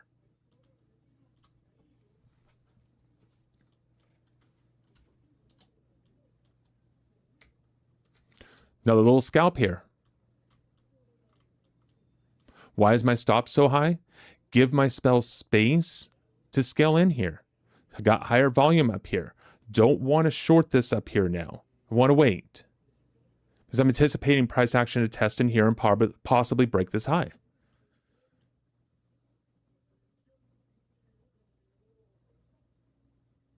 Yes, sir. Yep, we'll see you tomorrow. Enjoy. Have a good day, Aspect. Thank you so much for being here. Really appreciate you and really appreciate your enthusiasm, your desire to learn, and just being here. I love it. So what happened there? We came up, we tested the highs, we came back down through this high volume area. We're still above the original entry. Enter another one. Got to move our stop now, right? Well, not move it, but we have 2 in. So now we're risking 1570 in the total position. That's the catastrophic stop. If price just goes, right? Well, how many times have you seen the NASDAQ just go? We got back above that area of high volume, testing the highs once again. Broke the highs, again, low volume, into a high volume test. Here's your rotation. Buyers right now are in control of this bar. If you don't want to be in a market where it's controlled by the buyers, when you came back down here, move your stop right through here. Get back in. There's no reason to hold this up here, right? I'm teaching, I'm doing a lot of things right now. So I'm not actively doing all the things I possibly would in a scalp position. But look, see? Look at the buyers up here, 44, 16, 20, 10. What do we have here? 44, 40, 40, 49. More buyers.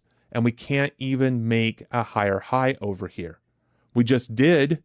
Stop me out. Now I'm only up 970 on the day. High volume again up here.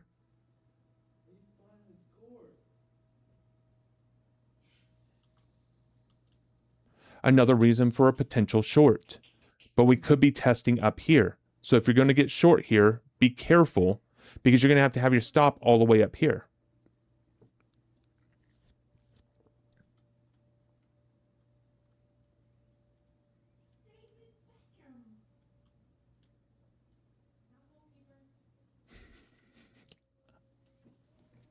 I heard that. Yeah.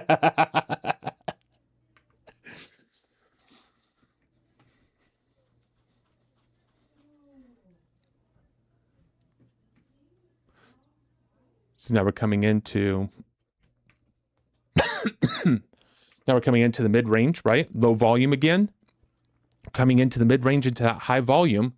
Now we have this area here that we can hold on to. We're in 2 contracts, right? Where we're starting to break that. So we're risking 1320 again, looking for the continuation push to the downside. By putting your stops in here off of scalps, you're risking too much on the overall positions. Hey, Juan, you're welcome. You are so welcome. And so the money management that I'm using here is not going to be viable in this, right? But I had somebody ask me a question of, how do you enter in with the footprints and with these scalps? And I'm like, well, we're just going to have to kind of learn that together. That's the whole process here. That's the lab. You guys know what I can do in the context of day trades. I'm giving the money back trying to pick up these scalps. What does that mean? I need to pinpoint my entries better, and I need to make better exits. Like right here when we came back down, my stop should be no worse than this area here. Why? Because we rotated down in through the high volume and couldn't go back above again. So now we're at 400, lock in 50, price action still coming down. Let's see what happens around this low. If we break this low, my stop needs to be right here in this area and lock in more revenue.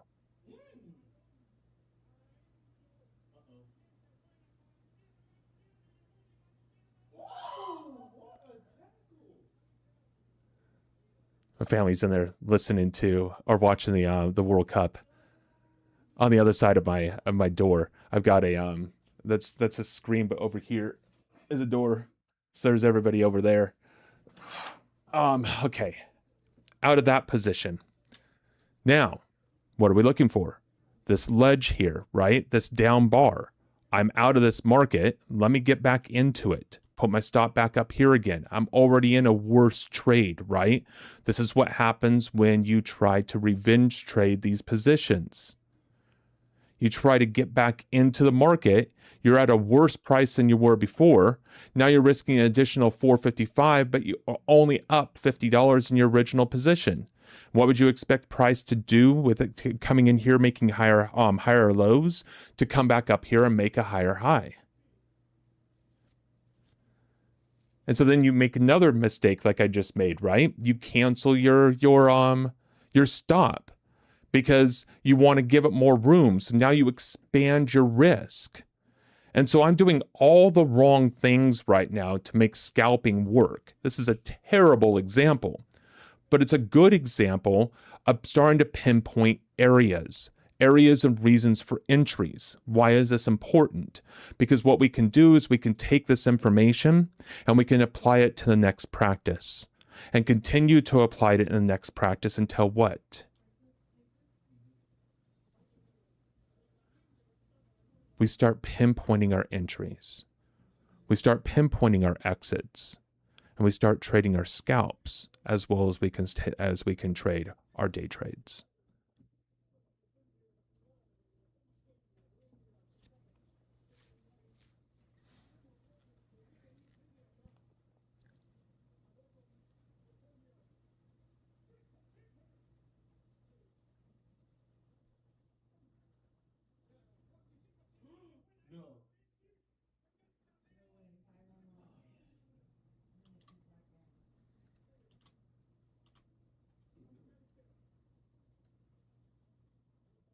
Now I like this better, right? I took a shot there off that higher volume ledge there, right? So here, the high volume couldn't even break the high, okay? Notice that. Notice it. It can't even break the high. What should you anticipate? Some pullback, right? Do we get enough pullback for $200 in revenue? We only have $145 in risk. Much better position. I anticipated this pullback here when it first happened. Instead of waiting for it to move into a particular area, I'm anticipating this to hold in a pullback and only risked 145 there.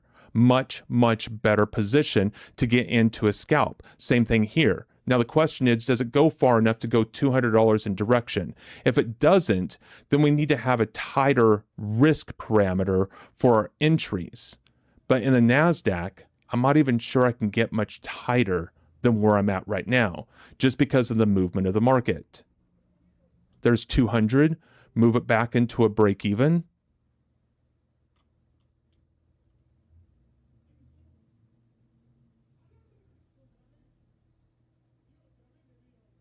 And now we're down to $240 when we're up 3,300.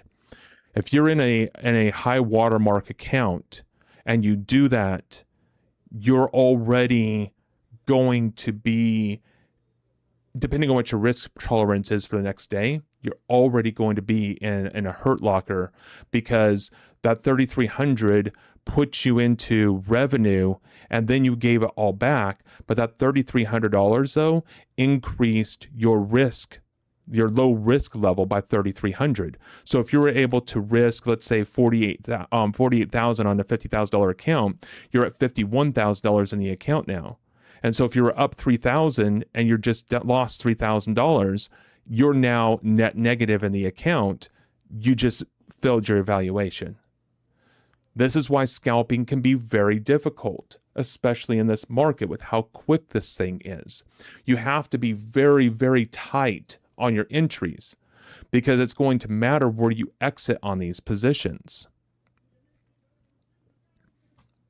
And we haven't had a single position this morning come in here. The only time that we really had anything was coming off of VPOC off the 30-minute chart. That was a position that we took this morning and made the $3,300 on. And now she drops.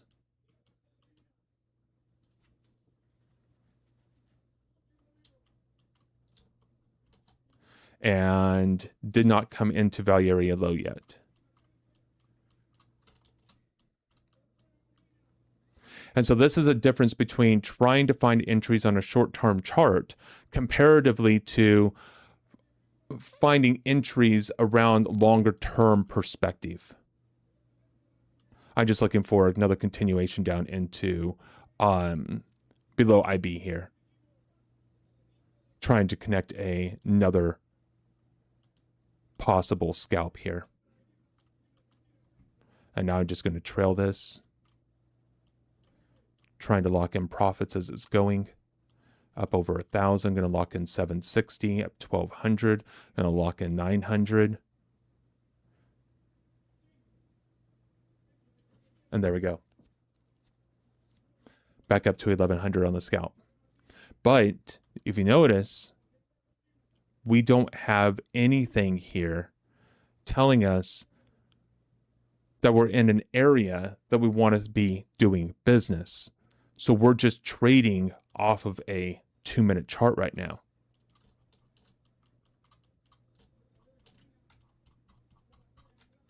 So knowing that we're trading off of a 2-minute chart, what can we look for? We had the range, we closed there, we closed there.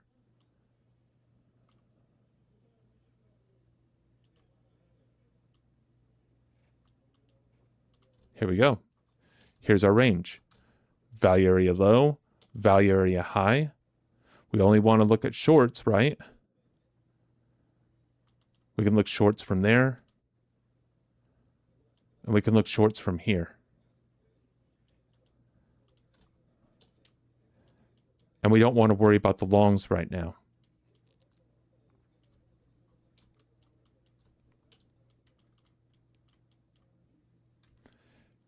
And if we want to do this, technically,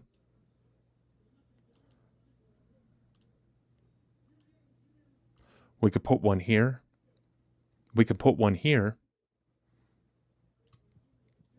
And if we get her filled, right, we can put our stop just above this whole area right here.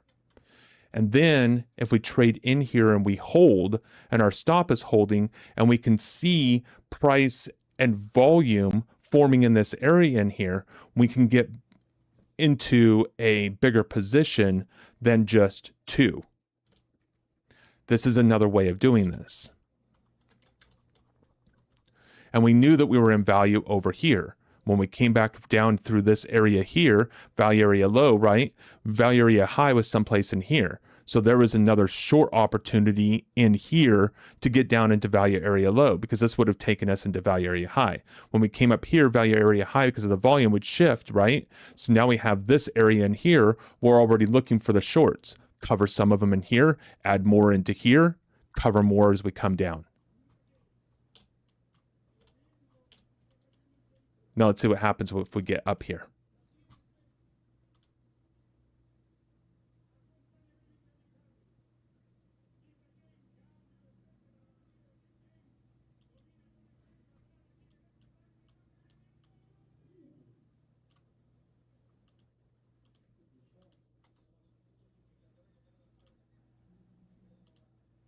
So there's one. And what happens on the high volume?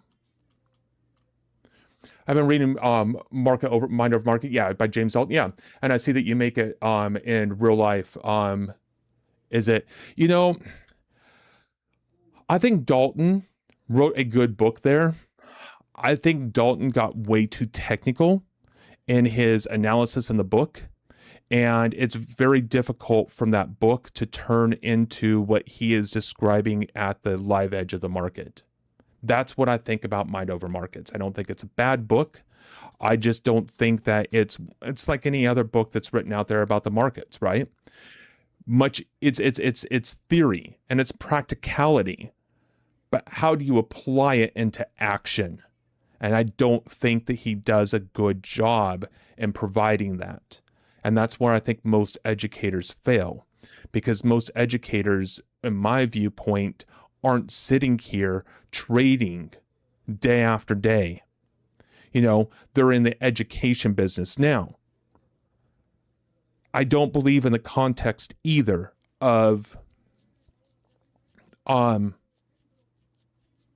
those that can do, those that can't teach. I don't believe in that adage. Why? Because teaching is doing as well. You look at Michael Jordan, for example, phenomenal player, one of the best in the world, sucks as a coach, sucks as an owner. Why? Because it's too much about him. It's too much about the competition of him beating everybody else. When you're at that level, it's not about you beating everybody else. It's about building a team that allows them to beat everybody else. He hasn't come to terms with that yet. It's the same thing with an educator. An educator is trying to teach you all the philosophy and everything else, the theory that's coming into it, so then you can apply that framework to the live edge. Well, I'm doing that sort of the analysis here, teaching that at the live edge. How do we apply the techniques? And that's what the Human Performance Lab is all about. The Human Performance Lab is about taking ideas, the theory itself, and applying it here and see how well it does. The theory didn't break today in these scalps. That was totally my execution. So what does that mean? That means that when I come back in here for more practice, I don't need to adjust the theory. I need to adjust my understanding of the theory at the live edge of the markets. Two different things. Golf, how's it going? I haven't seen you in here for a while. How you been? How's life treating you?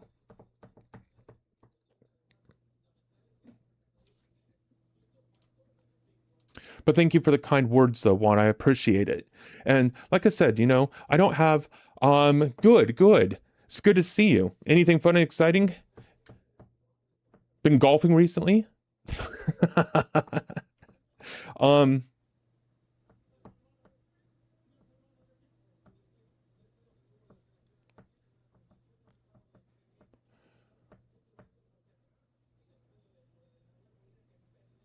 And so, yeah, I mean, that's just kind of the way that I look at it. And it's all about what is it that you want to create in the markets? I want to create $2,000 a day. That's my expectancy. That's my intention. Well, I was already up 3,300. And then I started scalping. And in the scalping, I drew down to $250. And now I'm trying to make it back up again, right? So the whole idea is to understand that, to understand what it is that you're looking for, and then pinpoint your style of trading that matches your intention. But you have to start with the intention, because if you don't start with the intention, how are you ever going to build a plan aligned to what it is that you want? I want to be a profitable trader. Okay, beautiful. Well, you know what? There's 1,000,001 plans that you could make to become a profitable trader.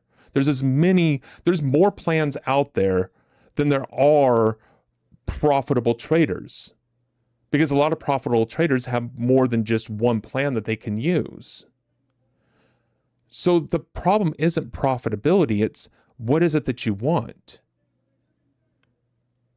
Because once you focus and hone in on that one thing on what you really want to accomplish. When it's accomplished, you know. And if you don't have that, what's going to happen? You're going to continue to push. You're going to continue to do. And then what happens when you do that? You start trading in areas that aren't necessarily your best areas to trade around. I don't trade around balance very well. And that's all I'm doing here is trading around balance. I'm still trying to take shorts trading around balance. Crazy TikTok, I'm YouTube. Yeah, Jason. Yeah, you're Jason on YouTube. Crociono, yeah. Starting to understand. I'm starting to understand the following a little bit. Yeah, I remember that you were somebody else, and I couldn't put it to fully together. But Jason and the Crociono, yes, you're kind of all over the place a little bit.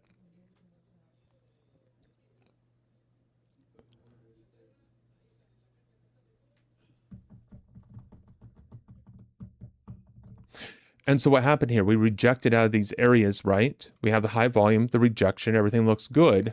But what did we do? We came down and we tried to make lower lows. We ended up making higher lows.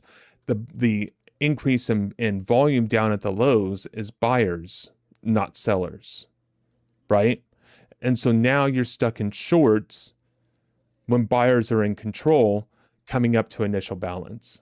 I'm starting to teach more and more every day. Keep up the great work. Well, thank you. I appreciate that. You know, what I'm trying to do is, if the market's stuck in value, right? How can we still take positions in the market? And that earlier position this morning that I took when price action came down off through here, and we had this little pullback here into this area, that's really when we first created our first range. And trading out of here and looking for a continuation play is absolutely 100% spot on. And I think I was actually entered up here. I was, yeah. You know, which is absolutely spot on, right? And then you anticipate a pullback into the mid-range and you can take another short again. But when you're trading in this area of balance, it's so hard. And this is where people get chopped up. This chart, if you listen to it, keeps you out. This is a demonstration to remind me to stay out of here or to learn how to trade it. And that's what I'm trying to do now, is run experiments to see how well I'm able to trade it. And right now, I am failing miserably at that little project. And that's okay. That's what practice is for. Practice isn't about winning all the time. Practice isn't about doing things the right way all the time. Practice is about making mistakes, realizing the mistakes that you're making, and getting better. So that way you're not making those mistakes at the live edge. You already know at the live edge of what you're going to do. Trade around your plan. In here, when it's time to practice, yeah, go ahead, practice your plan. Definitely. But see if you can't hone in new skills in this time frame. Why not? Why not? As we can tell, I'm not very good at scalping. I knew this already. It's not my forte. It never has been. It never has been. But I wasn't really good at trading trends before either. And now I can absolutely crush a trend. And one of these days, I'm going to do the same thing when it comes to the scalping. And when I can crush scalping, it's all over. It is all over.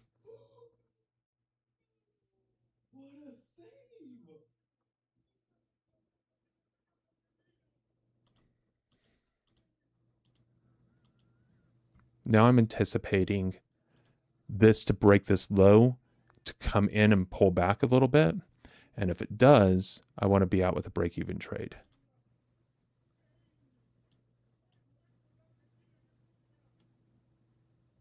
And why am I anticipating that?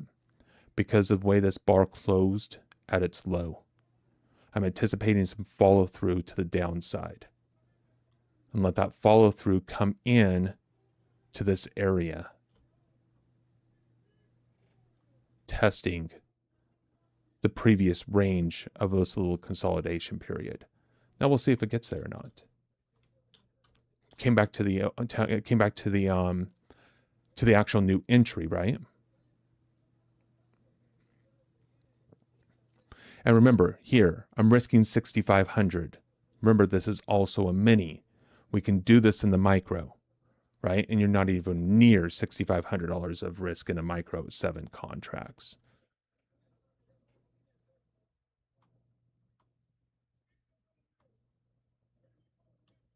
Rejecting, this is probably going to come up and break the highs now.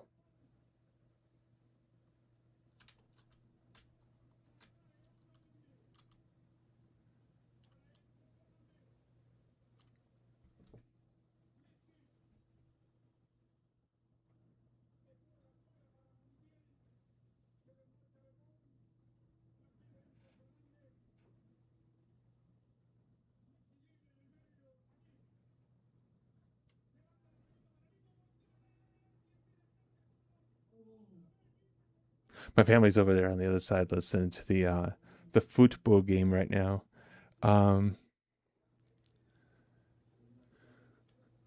Somebody's ahead. I don't know who is right now. Somebody scored a goal though, I think. I couldn't tell if somebody was offsides though when that goal was scored, but yeah.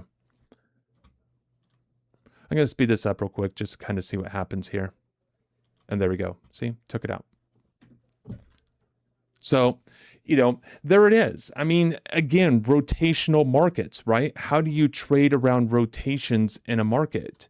When you're anticipating price to come out of the rotation and reject, and then you're day trading the rotation. I'm really, really good at picking those up. This scalping around the rotations themselves, I need some work on. So that's what we're going to do. We're going to do I'm actually developing as a pretty decent scalper in the London session, but that's not the US session. It's a different animal. It's slower. It's easier you have more time to read the information that's coming at you. So yeah. Well, I mean, and Juan, you're saying thank you for the reply about mind over market. Do you agree with my assessment on there? Or do you think that James Dalton does a really good job of helping you understand how to execute auction market theory in his viewpoint of his theory? It's been a long time since I read that book. A long time since I read that book. I should probably read it again, knowing that people are going to be reading it, because that's James Dalton is probably one of the better individuals explaining the concepts of auction market theory out there. There's a couple of them out there that are just way too technical. Way too technical. But to get back to my point of what I was talking about before, I'm in the London session, I'm getting pretty decent at scalping. But here in this US session, yeah, no, I don't do a great job of it over here. So what does that mean? That means that I need to practice and get better. Like, for example, right? We've come up here. We've extended this range a little bit. Where's the close? Where's the high of this range? Okay, the high of the range is this bar here, right? So where do we close above this range at? Right here.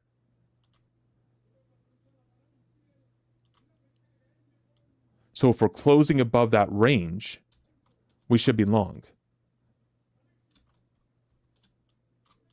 We should be long right now coming out of these unfair lows. And why long? Because we closed above the range. Buyers and sellers now in this range, or longs and shorts, are okay to take, even though we're in the range of the 30-minute, because now we have a rotational range with breakouts on both sides. Now we can trade both sides of the range again. And so now we can target here. If we're in 2 contracts here, we can target another one here. And where would our stop be? Right down here on 2 contracts. So risking 1,100 to make 1,000, basically. The risk is a little bit off. But if we put our risk here, 760 to 1,100. Not quite a 2-to-1, but we're getting closer.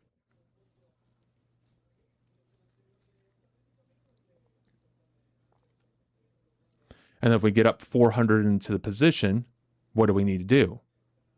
We need to start scaling our stop. So now we have free money. Even if it doesn't hit our targets, that's okay.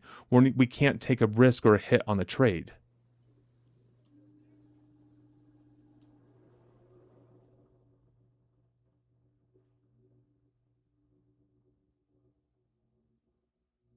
Stopped out. Okay, let's see if we can come back down here into this area.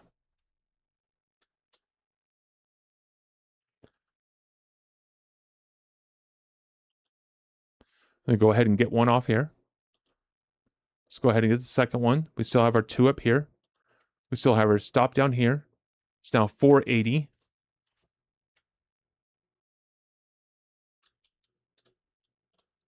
And I do like my stop down here better. I really do, because this is the low that matters, right?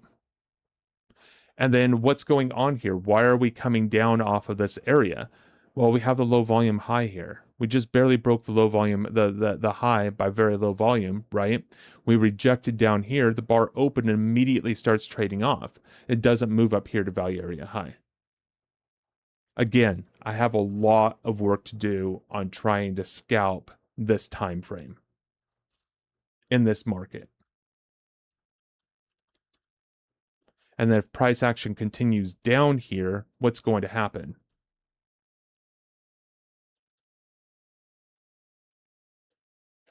This is going to end up being our overall value.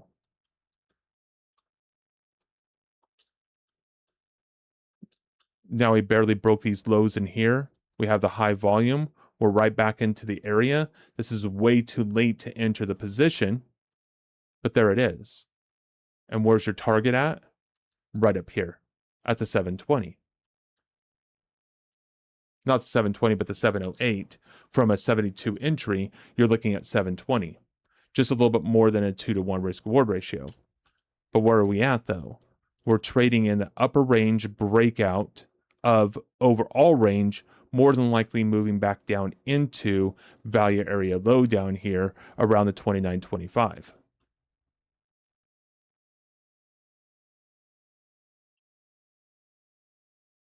And so where we're looking short from is up here. Long in here, unable to get short in here. So where would we be looking for a potential short at? Well, here's our low volume up here. Wait for it to break down, to come back up into this area, and now you look for your short. Let's see if it does it.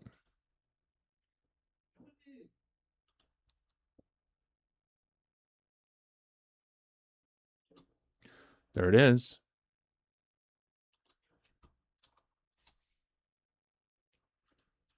And so if you're in here and you're scalping off of this overall position, right?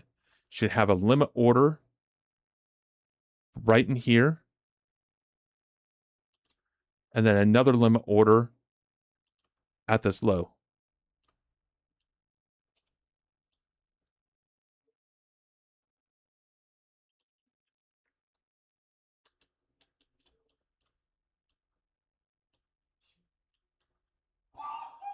And now let's see if we hold this area. What time is it? It's 10:48. Okay.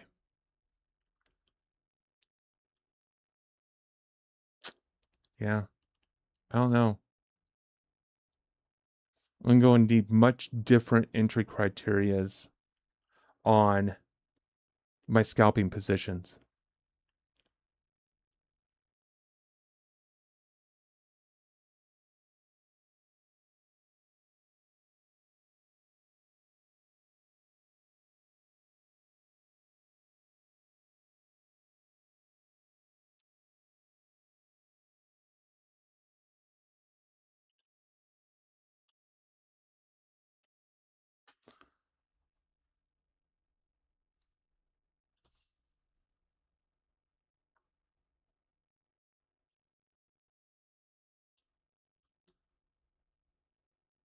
Let's see if we break this low here.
I'm just looking.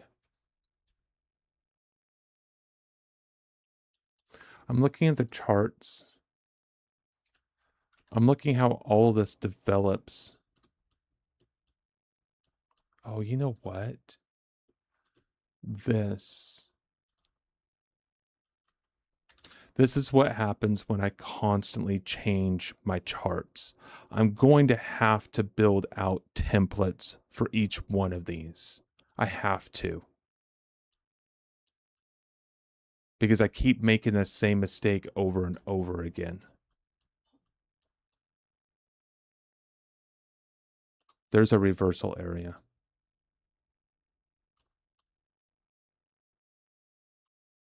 Here's our reversal area.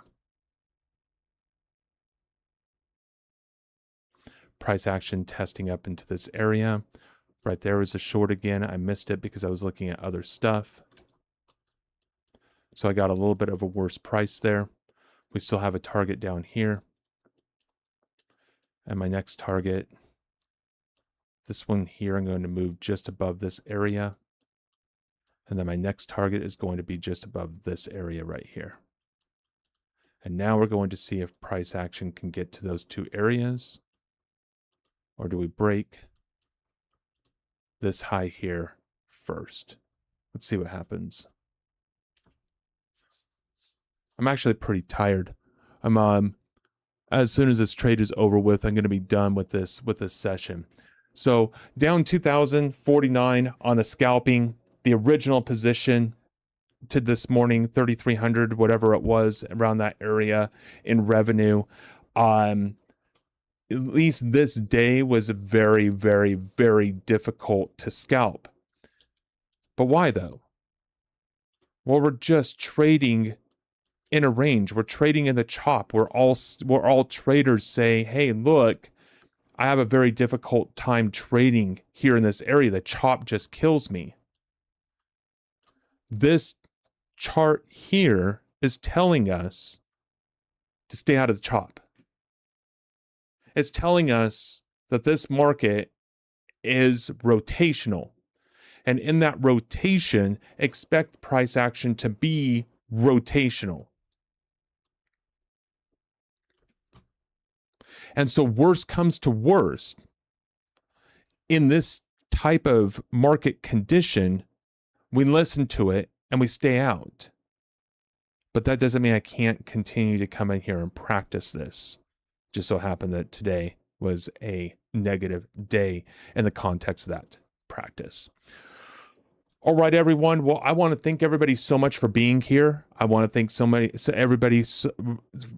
I really want to thank everybody for all of your questions, for your participations, for being here, for your kind words, for pushing me to grow into all of this. You know, I haven't even been doing this for a month yet, and here we are. You guys are absolutely amazing, and I truly appreciate each and every single one of you.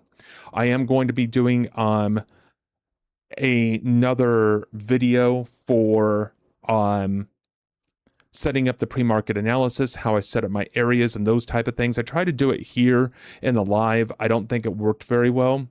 I'm also going to set up my templates so when I go between the mini and the micro, um, my indicators are where they need to be. I'm seeing the information the way I need to be seeing them instead of constantly jumping around between the two, moving charts around. You guys know as traders, you get used to seeing your screen set up one way and set up that one way all the time. And when you have to constantly change the way that your screen looks, you're constantly changing the way that you're perceiving the data and the information, because part of the way that you scan your charts creates its own level of consistency. And I got to figure that out too, since I'm streaming on multiple platforms where individuals on TikTok have to be able to see my charts, individuals on Tube have to see my charts, and every place else where I'm at. So I've got to work on that a little bit. There's things that I need to key in into this process. But I wouldn't have known that if I wouldn't have given myself the experience. And now that I have the experience, what does that mean that I can do? I can now make adjustments to what it is that I'm doing and make this a better environment. And I continue to work on developing and getting better at my scalping. All right. Well, thank you everybody so much for being here. I truly appreciate each and every single one of you. I'm going to go ahead and end the stream for today. We'll be back on tomorrow morning. Well, no, tomorrow. I have a meeting at 10. So I'm not going to be here in tomorrow's session for the live. I'll be here Friday for the live. Friday, I will not be here for the 3 p.m. session. I won't be here. My wife is going out to Florida to go visit some friends, and I really want to spend some time with her before she goes. She was just in Myrtle Beach this last week, so I haven't seen her at all. So I'm going to spend some time with her tomorrow afternoon, or Friday afternoon. Tomorrow afternoon I'll be here, but I won't be here in the morning. And then I'll be here on the weekend because she won't be here, so I'm going to be in here just studying and practicing, hopefully 16, 20 hours this weekend. We'll see what happens. Thank you everybody again for being here. Truly appreciate you. There's the schedule. I'll put it out on Discord as well for you guys, so you guys know and are abreast on that. So check that out. And until next time, be kind, be safe, and know that you too are loved. As I love you guys. Thank you so much for being here. Truly appreciate you. Have a good evening